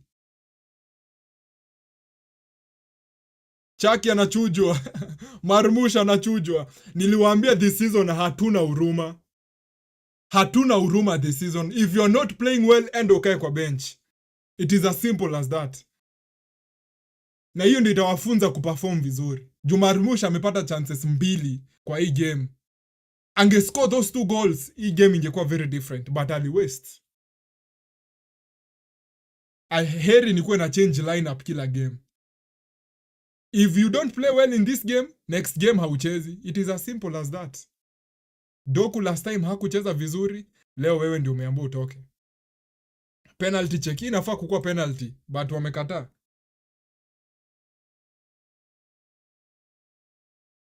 Hawajaangalia hii ilikuwa penalty.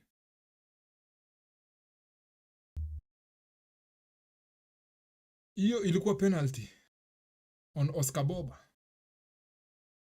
Hawezi angalia juu ni Man City. Unaona kama ingekuwa timu nyingine, kama ingekuwa Liverpool, Salah sasa ingekuwa huko anatupiga na mishale hivi. Kama ingekuwa Liverpool ingekuwa pena immediately. Kama ingekuwa Liverpool. Kama ingekuwa Liverpool, hiyo ingekuwa imeshaangaliwa. Salah angekuwa huko anatoa mishale. Bernardo Silva ameingia. Pep amechagua kugo back to ile system ya last game.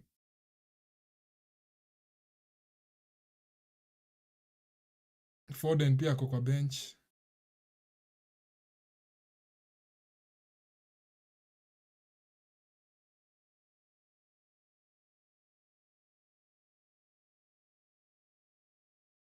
Doku. Amka. Press, wasipite. Aya, defend vizuri against Kudus. Usikubali apite. Nice. Cross ball, toa! Una defenders wamelala.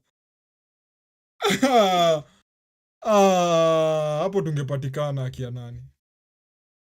Hiyo cross ilikuwa poa sana. Lakini that's good defending by Rico Lewis. That's good defending. Kama Rico Lewis hangefika hapo, tungekuwa tunaongelelea kitu tofauti saa hii.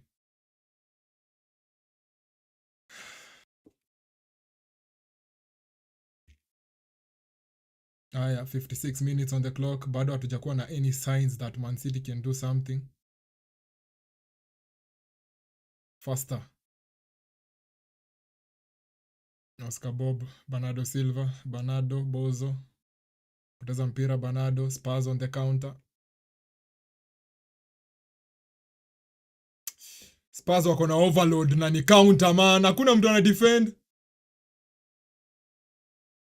Brennan Johnson amewaste hiyo. Brennan Johnson amewaste hiyo. Hiyo as much as hata mimi ni Man City, hiyo Brennan Johnson umewaste hiyo. Mlikuwa na overload, mlikuwa na more players. Angepass ball tuko huyo kwa Papesa wako ndani.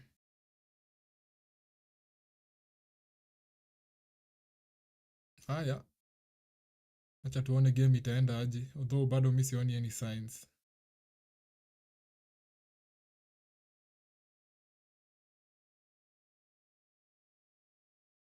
Kudus ana handa ake huku pa ipande ingine.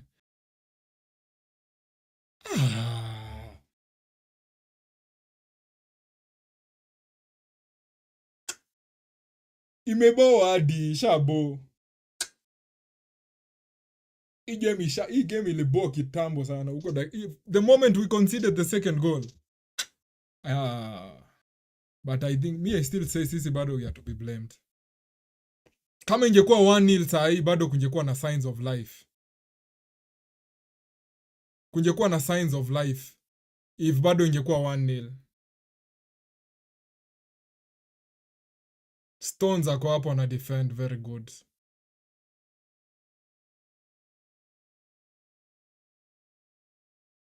Jed Spence. Spurs wana maintain tu. Unaona hawataki hata story mingi. Wana maintain tu ball.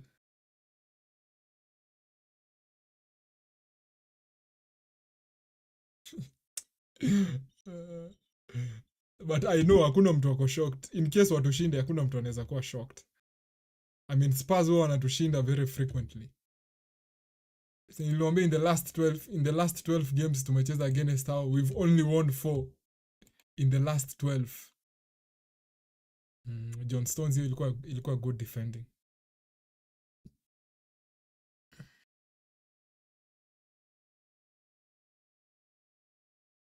Four games in the last 12.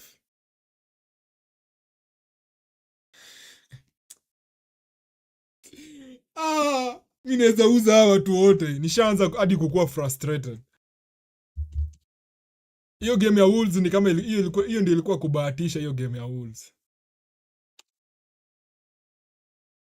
Midfield tuko chini. Wow, nikiimagine midfield kama ya Barcelona iko na De Jong, iko na Pedri, iko na Gavi, iko na Dani Olmo, iko na Fermin Lopez. Naangalia midfield kama ya Real Madrid, iko na players wanoma. Unajua hizo ndizo teams zenye we are competing against. Kuja Liverpool wako na McAllister. akona vats. Szoboszlai akiamua kucheza vizuri anaweza kuwa player mnoma. Kwanza creativity iko chini man. Creativity yetu iko down man. Creativity ndio iko chini. Hakuna mtu mwenye ana create for us. Na wale watu wenye wanafaa kukuwa wana create for us hawa create. Unajua hata ndio shida. Kama Chucky hiyo first half nothing man. Ni nothing kwa hiyo first half mzima. Hakuna point hata moja yenye naweza sema ali create chance. Hiyo unaona venye Tottenham wanatuwekea high press. Man tuko so poor.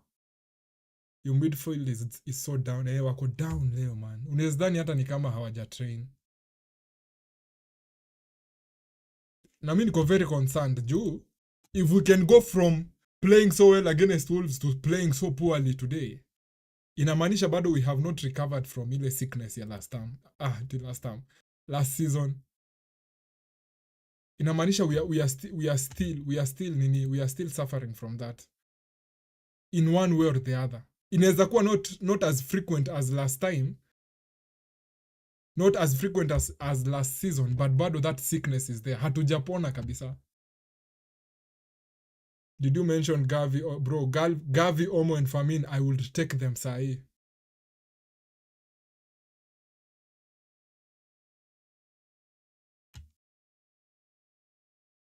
I would take them sahi. I know what they are capable of, mse. Gavi, Olmo na Famin. They are good players now.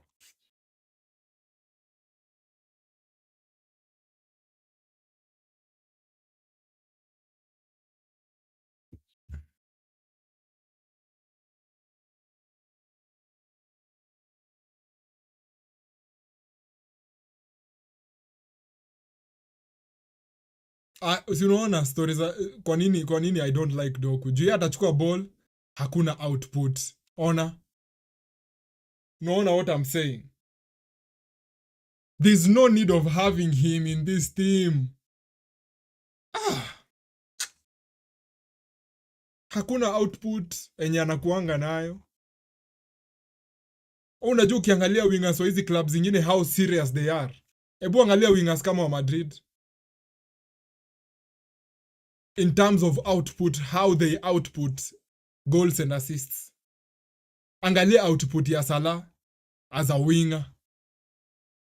Angalia kina Rafinha, akina Lamine Yamal. Unaweza compare output yao na mtu kama Doku. Ukiweka output zao kwa meza, mtu anaweza kuambia this is hapana, huyu mmoja si player wa football. Huyu ni mtu mwenye umekosea ukaweka jina yake hapa. There's no way this makes sense. Na ndio maana mimi I want to sign Rodrigo. That is why I want to sign Rodrigo primarily, kwa sababu ya hiyo. I thought maybe Marmoush anaweza saidia kwa sababu anaweza score more goals for Man City, meaning anaweza punguza pressure from Haaland, but kumbe mimi ndio nilikuwa fala. I would expect him, kama leo I would expect hizo chances mbili zenye alipata, he should have scored at least one.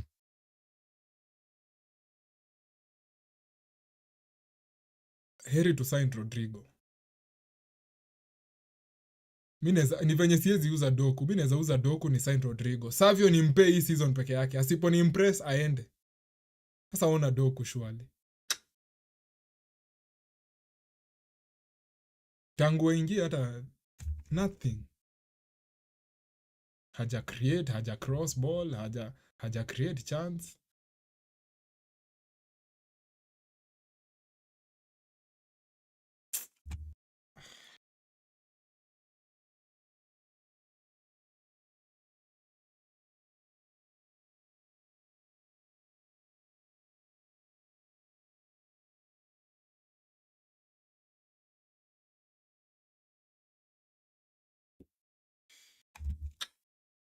Mtu hata unaweza udhika tu na boeka.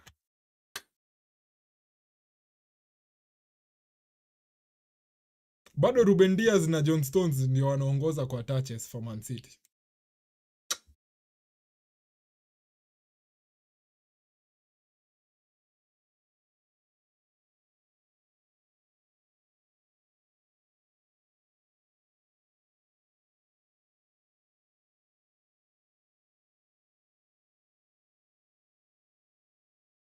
Stones. Rico Lewis.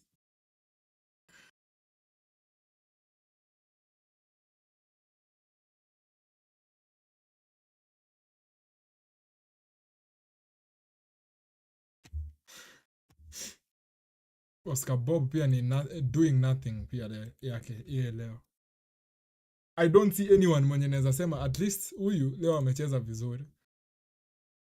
Defenders wote hapana juu tumeconcede 2 goals.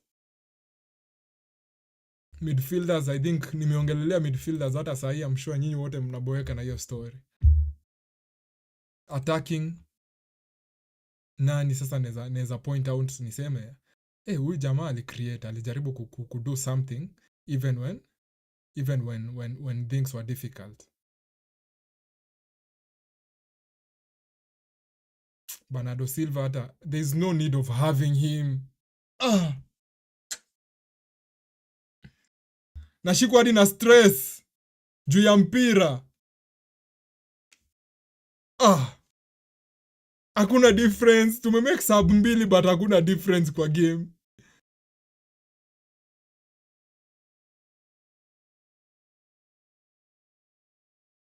Tumemake sub 2 but game it's still the same. Hakuna difference. Mpira hii tutaacha hii channel tutageuza ikuwe channel ya kupika chakula akia nani. At this rate tumemake subs 2 na hakuna impact so far. 10 minutes zimeisha, hakuna kitu tofauti yenye tumefanya. Hapa next time kikuja hapa mtanipata mimi I am doing cooking shows or something.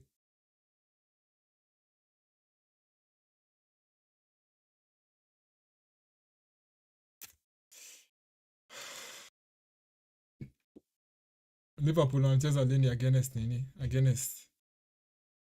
Ndio sasa kuwatch teams zingine is even more exciting. Man U kesho mko na Fulham 6:30. Kesho ni Sunday. I think we should be there for that one. I think we should be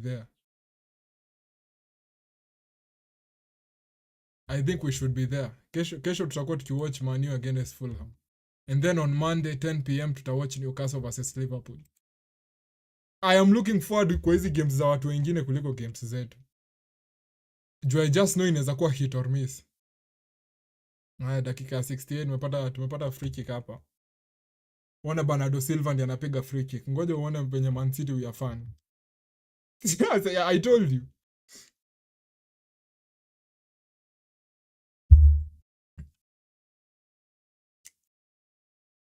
Bernardo Silva.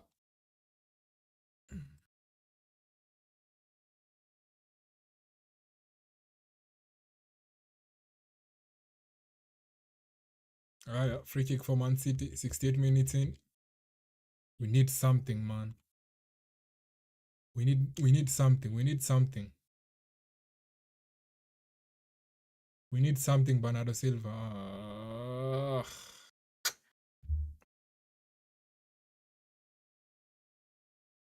Corner. Oh my God, Bernardo. Ruben Diaz, man, you should have scored from there, bro. Reinders on the other side of the corner. Right side in swinger. We need something, man. We look so different. Poor cross by Reinders.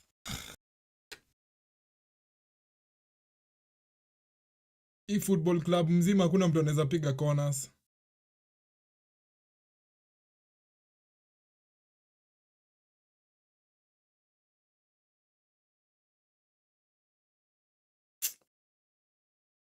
Rico Lewis anapiga ni kama anacheza rugby. Huyo aende acheze rugby, huyo Rico Lewis. Shoot ball ni kama anacheza rugby.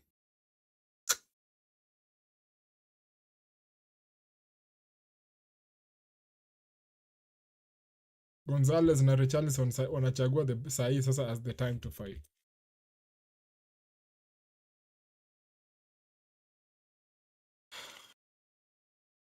No wonder kuna watu walikuwa wanasema tunaweza kuwa 5th.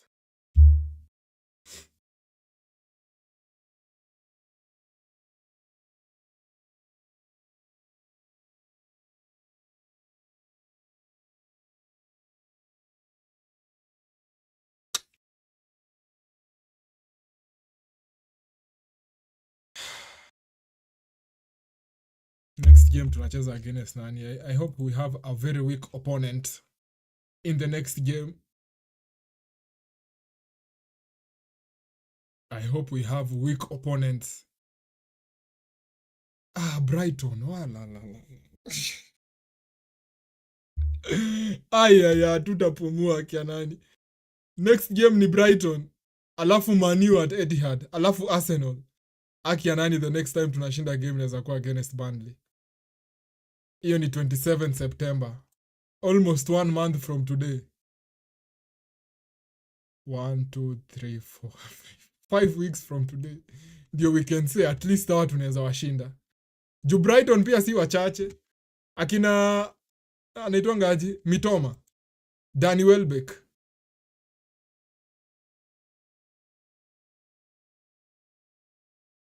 Nani mwingine?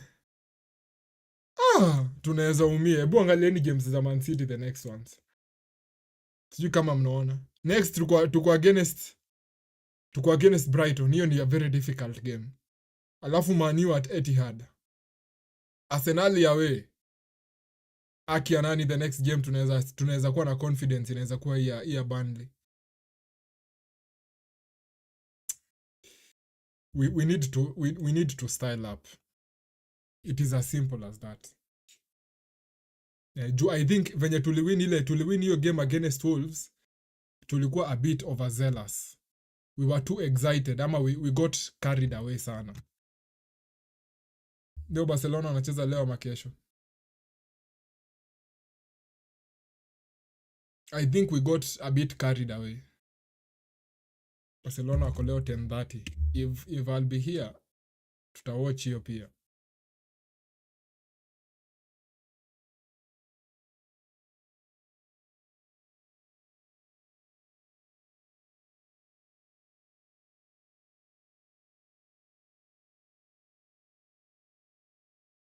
Richarlison. Man, kitu inaniuma ni tumemake sub 2 but haikai hata ni kama tumeimprove.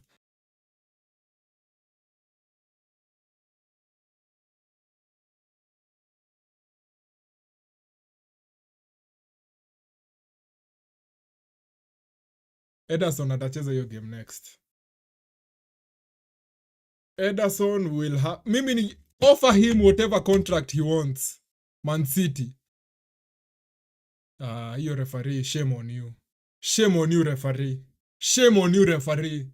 Linesman ajapeana hiyo foul, wewe you are more than 20 meters away, umeona aje?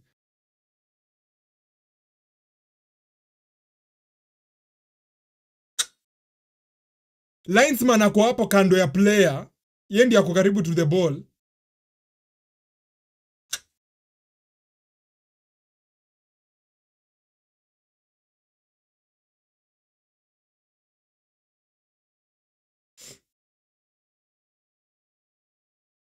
Trafford ban in the mud. Rodri, Foden. Tumesha make subs 2 na hakuna tofauti. Wacha tu make zingine 2. Sasa nani atatolewa sahi? Oscar Boba. Juu mimi sikuwa naona haja ya kutoa Chaki uweke Bernardo Silva. Hakukuwa na haja ya kufanya hivyo. Heri ungeweka tu Foden aingie kwa Chaki tu immediately. Oscar Boba anatoka wakiwa na Nico Gonzalez. Aya, Foden na Rodri wanaingia. Mimi I don't know how I feel about Rodri playing. Should I tell you guys the truth? Mimi I don't think anafaa kucheza. I don't know why. I don't feel his feet bado. Mimi ningengoja hadi September.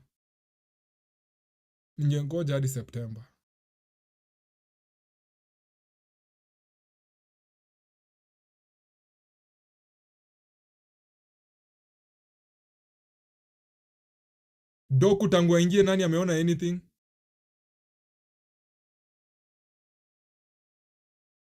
Nani ameona anything? Msiseme I'm being unfair to our players. Tangu Doku aingie, have you seen anything? Have you seen anything different?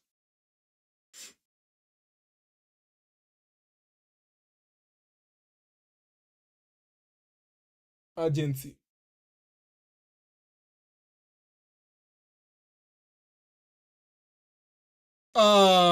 Rodri anapiga direct kwa goalkeeper. Good attempt though.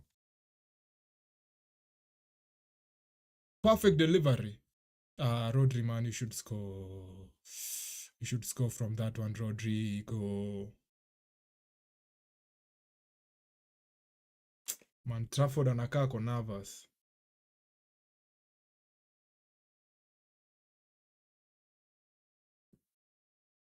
Hiyo ilikuwa first shot on target in the second half. Dakika ya 75. Our first shot on target in the second half imekuja dakika ya 75. Hey, we have a long way to go. Kuna vitu mingi sana we need to figure out.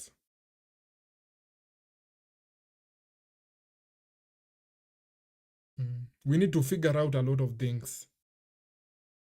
Because I feel kuna vitu bado we hatuja figure out as Man City. But the only positive thing yenye naweza sema, there's only one. It sounds so controversial, but I'm going to say it. Compared to last season, defensively tumeimprove. As much as tumeconcede bao mbili za kipumbavu.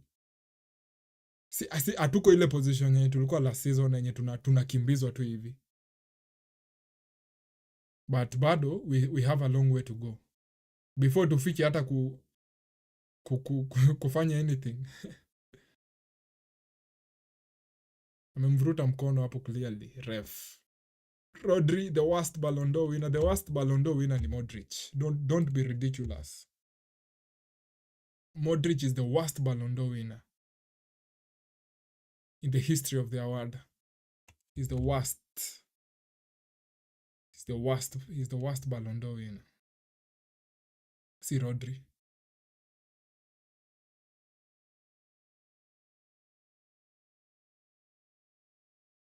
Aya, Doku, acha tuone.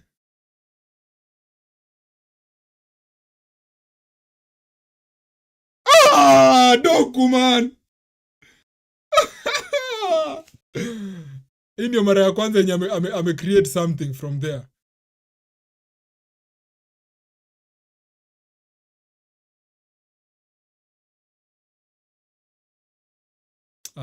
Man, Trafford,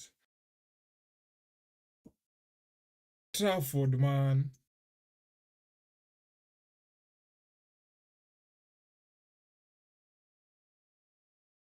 Ona hiyo slide tackle. Ona hiyo slide tackle ya Van der Ven. Ona hiyo slide tackle ya Van der Ven against Foden.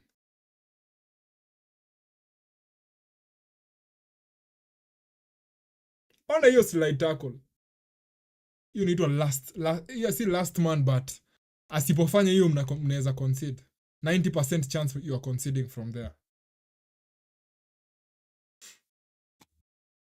Foden pia ni kama na he's feeling a bit uncomfortable. Spurs wamekataa kurusha throw it. Man City. Man City, embarrassing. Embarrassing to say the least.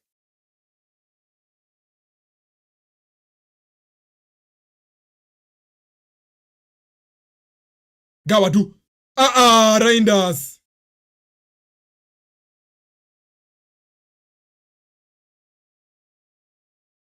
Referee pia ni bozo. Hiyo si free kick aje surely.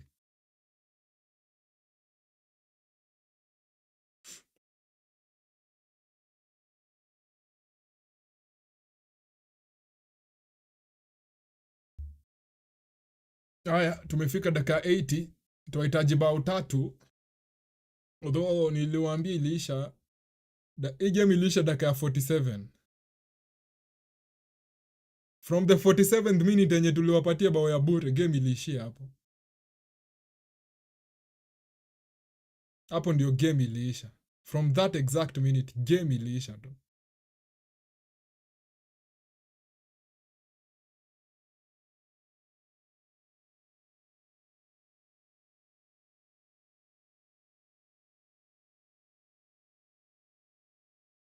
Bernardo Silva unaweza anajaribu tu, si ati he's there, anajaribu tu, he's just trying. Nasikia wale watu wanasema mimi ni kujaribu tu, najaribu tu. Bernardo Silva ni mse wa kujaribu tu.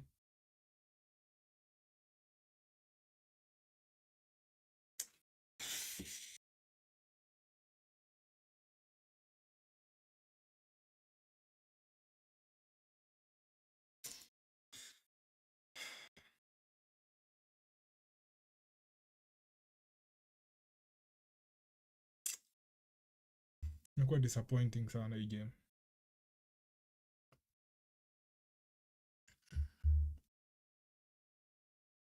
Juu hakuna hata moment hata moja nime feel that hapa tunaweza score.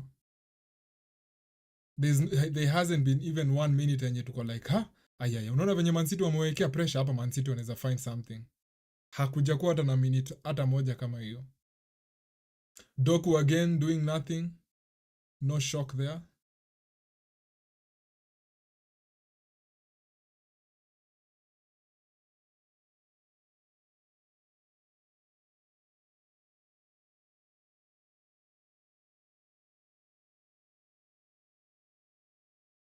Rico Lewis, Bernardo Silva out wide on the right side. Bernardo Silva anapata tu ball, anarudisha nyuma.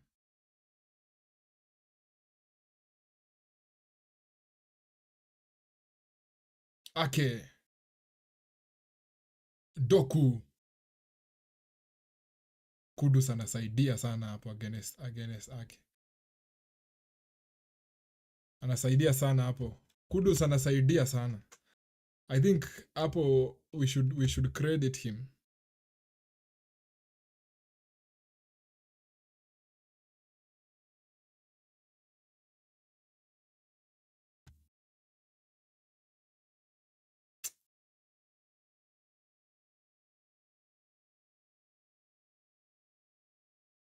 Trafford. Nice. Rusha ball. Rusha ball, Trafford.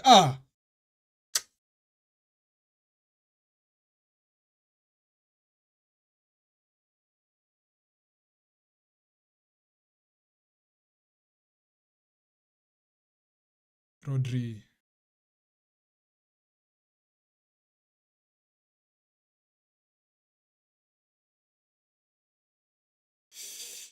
Seven minutes plus added time. Rodri anabadilisha safi sana. Doku.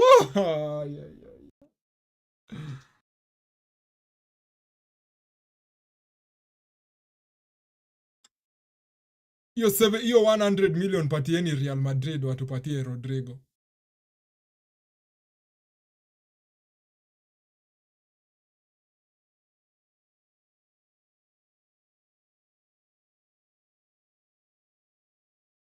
Nataka game ikiisha tutaangalia Rodri ako na touches ngapi game nzima.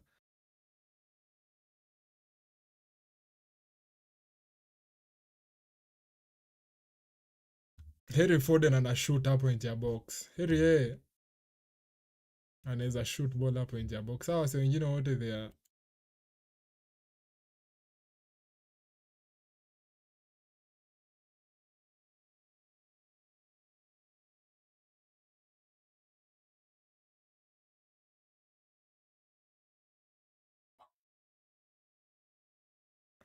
Ruben Dias.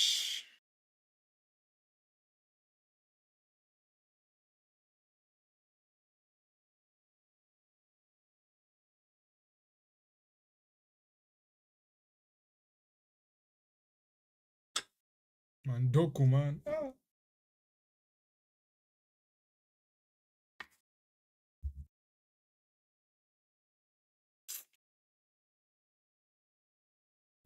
Bagvan anakuja kuingia for Kudus.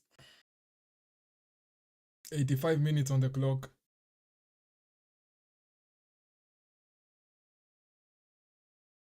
I think Kudus amedo well. As much as attacking wise hajakuwa in his peak, but amesaidia sana defending.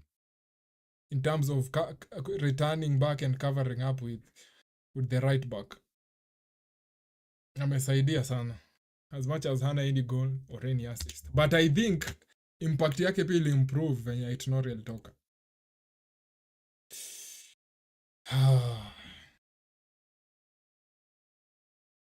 Foden anapiga kona but hafifu kawaida.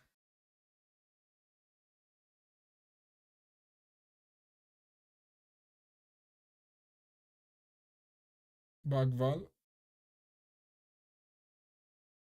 anapita na mpira na cutback out wide by Odegaard.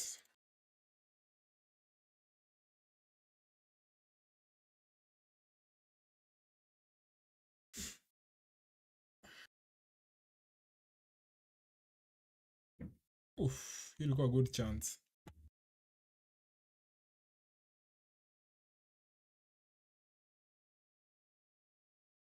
Haaland anarudisha mpira nyuma, Bernardo Silva. Weka kitu Rico Lewis.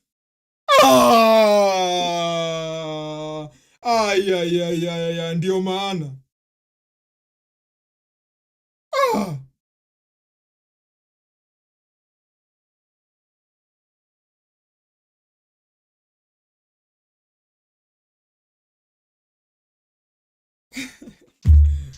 Man, hakuna mtu mwenye ako na guts kwa hii team. Rico Lewis anapata ball hapo nje ya box. Anapata ball nje ya box msee. Anapata ball hapo nje ya box.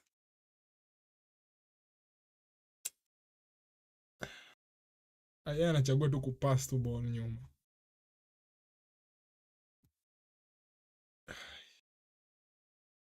We have to improve. As much as I don't think he itanishtua sana. Juu nakumbuka last time we won tukafurahia pia. This time tukilose pia hatufai kukasirika sana, but I think sasa iko balance sasa. Last time we won very well. This time we've lost very badly.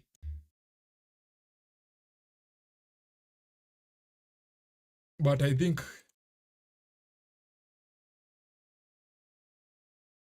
bado there's a long way to go. I think there's a long way to go. Naona mafans washaanza kutoka. I think there's a lot of work to be done. Na ni a lot of work attacking wise, midfield. Sita panic kama last season kwa sababu I think we have the right players. The only sasa thing yenye tunafaa ni kufind a working formula for these players. Venye tu kulikuwa nini? Venye tu treble season tulikuwa sure 90% of the games Rodri atacheza, De Bruyne atacheza, Gundogan atacheza. Because that was the formula yenye ilikuwa ina work then. I think we need to find that formula sahi. Last season ilikuwa mbaya kwa sababu we didn't even have the right players. I think City wako na agenda gani? 4 minutes added on. Kai, Foden una back pass hadi saa hii surely.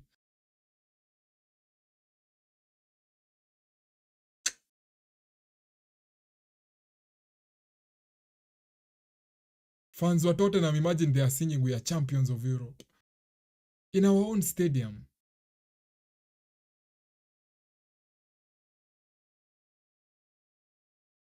Champions, wanakuja kutuimbia champions of Europe.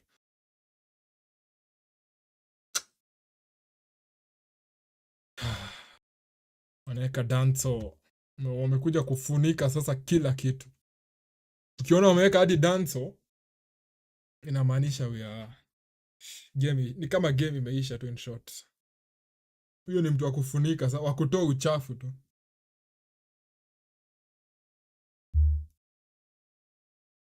But Paulinho pia very good player. Very good player. Very very dependable. Alitoka Fulham akaenda Bayern. But I don't think ili work out. Bado he's a Bayern player ni venye he's on loan at Spurs. but unaweza count on him. Unaweza count on him. I remember there was a time Arsenal walikuwa linked with Palhinha. Kama 1 or 2 seasons ago. I think your time.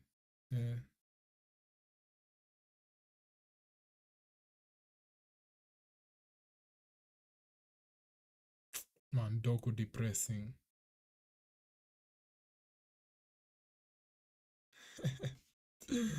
Bernardo Silva. Hey! Hey.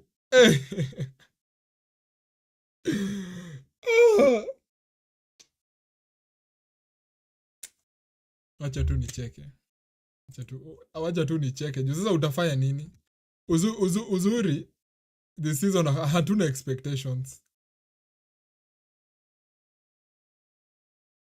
Hatuna expectations this season. So bora tu tukue top 4 tu. Danso Masaya Dunga.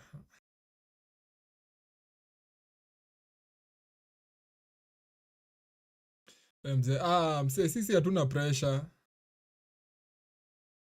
Sisi hatuna pressure, broski. Whatever happens, ona bao ya 3.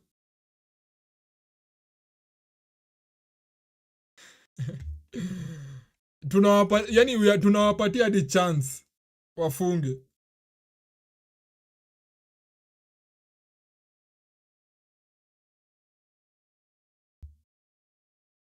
Nilimuona ile Europa League final. Nakumbuka tulifanya hiyo Watchalong. Hatukufanya Watchalong ya Europa League final. I don't think tulifanyanga, but nakumbuka Danso aliingia nikajua oi hapa mani washaenda. Kali nasema ndio anaingia. Unaingia sisi tunatoka. Unaingia sisi ndio tunatoka. Masaa ambayo wewe waingia ndio sisi tuwaondoka. Tafakari ya babu. Aya, corner for Spurs. Napelekwa ndani, kuna mtu. Chance! Wanatoa. Oh my god, bado wanataka kuscore hadi saa hii.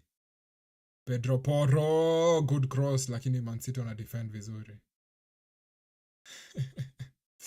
Doku ndio anaachiwa ball. Ake anapelekwa chini. I think game inaenda kuisha. Si walikuwa wameongeza only 4 minutes. Intercepted.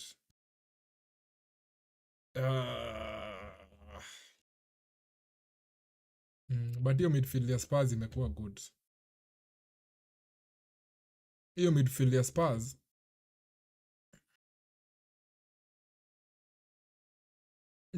ya Spurs imekuwa good.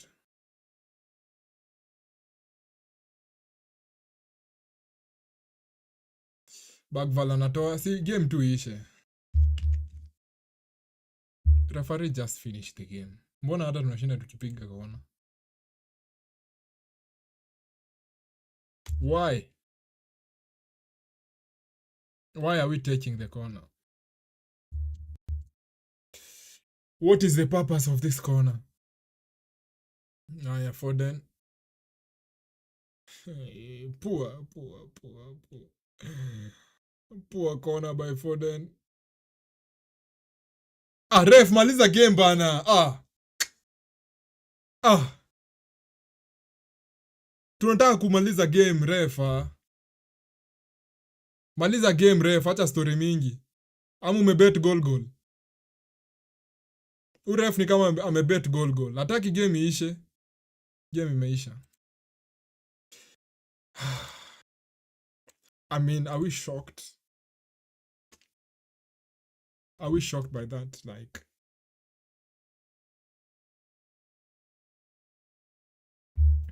do we need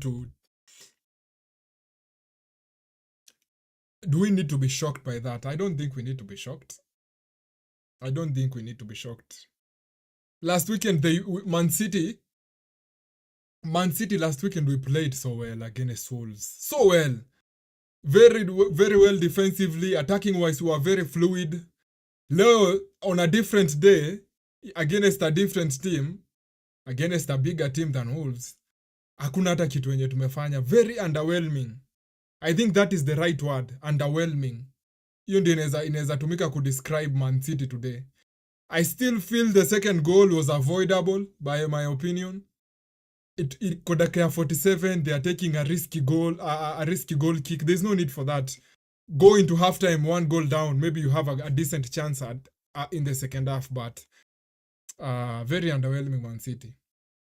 Hiyo game zima imekuwa underwhelming.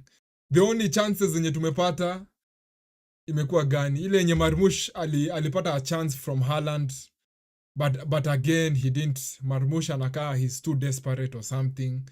He's desperate to make an impression to a point that in affect how he plays. Midfield again, chalky, underwhelming. He didn't create anything. So maybe I'm not shocked by that, and I think I'm going to say it the same way I said it during the Watchalong. The only difference between this season and last season is this season we have all the right players to come up with the solution. We do have the players. I believe that. I believe we have the right players to come up with the solution. Unlike last season. But sasa the solution, ama the formula, we might have to suffer a bit before we come up with the formula.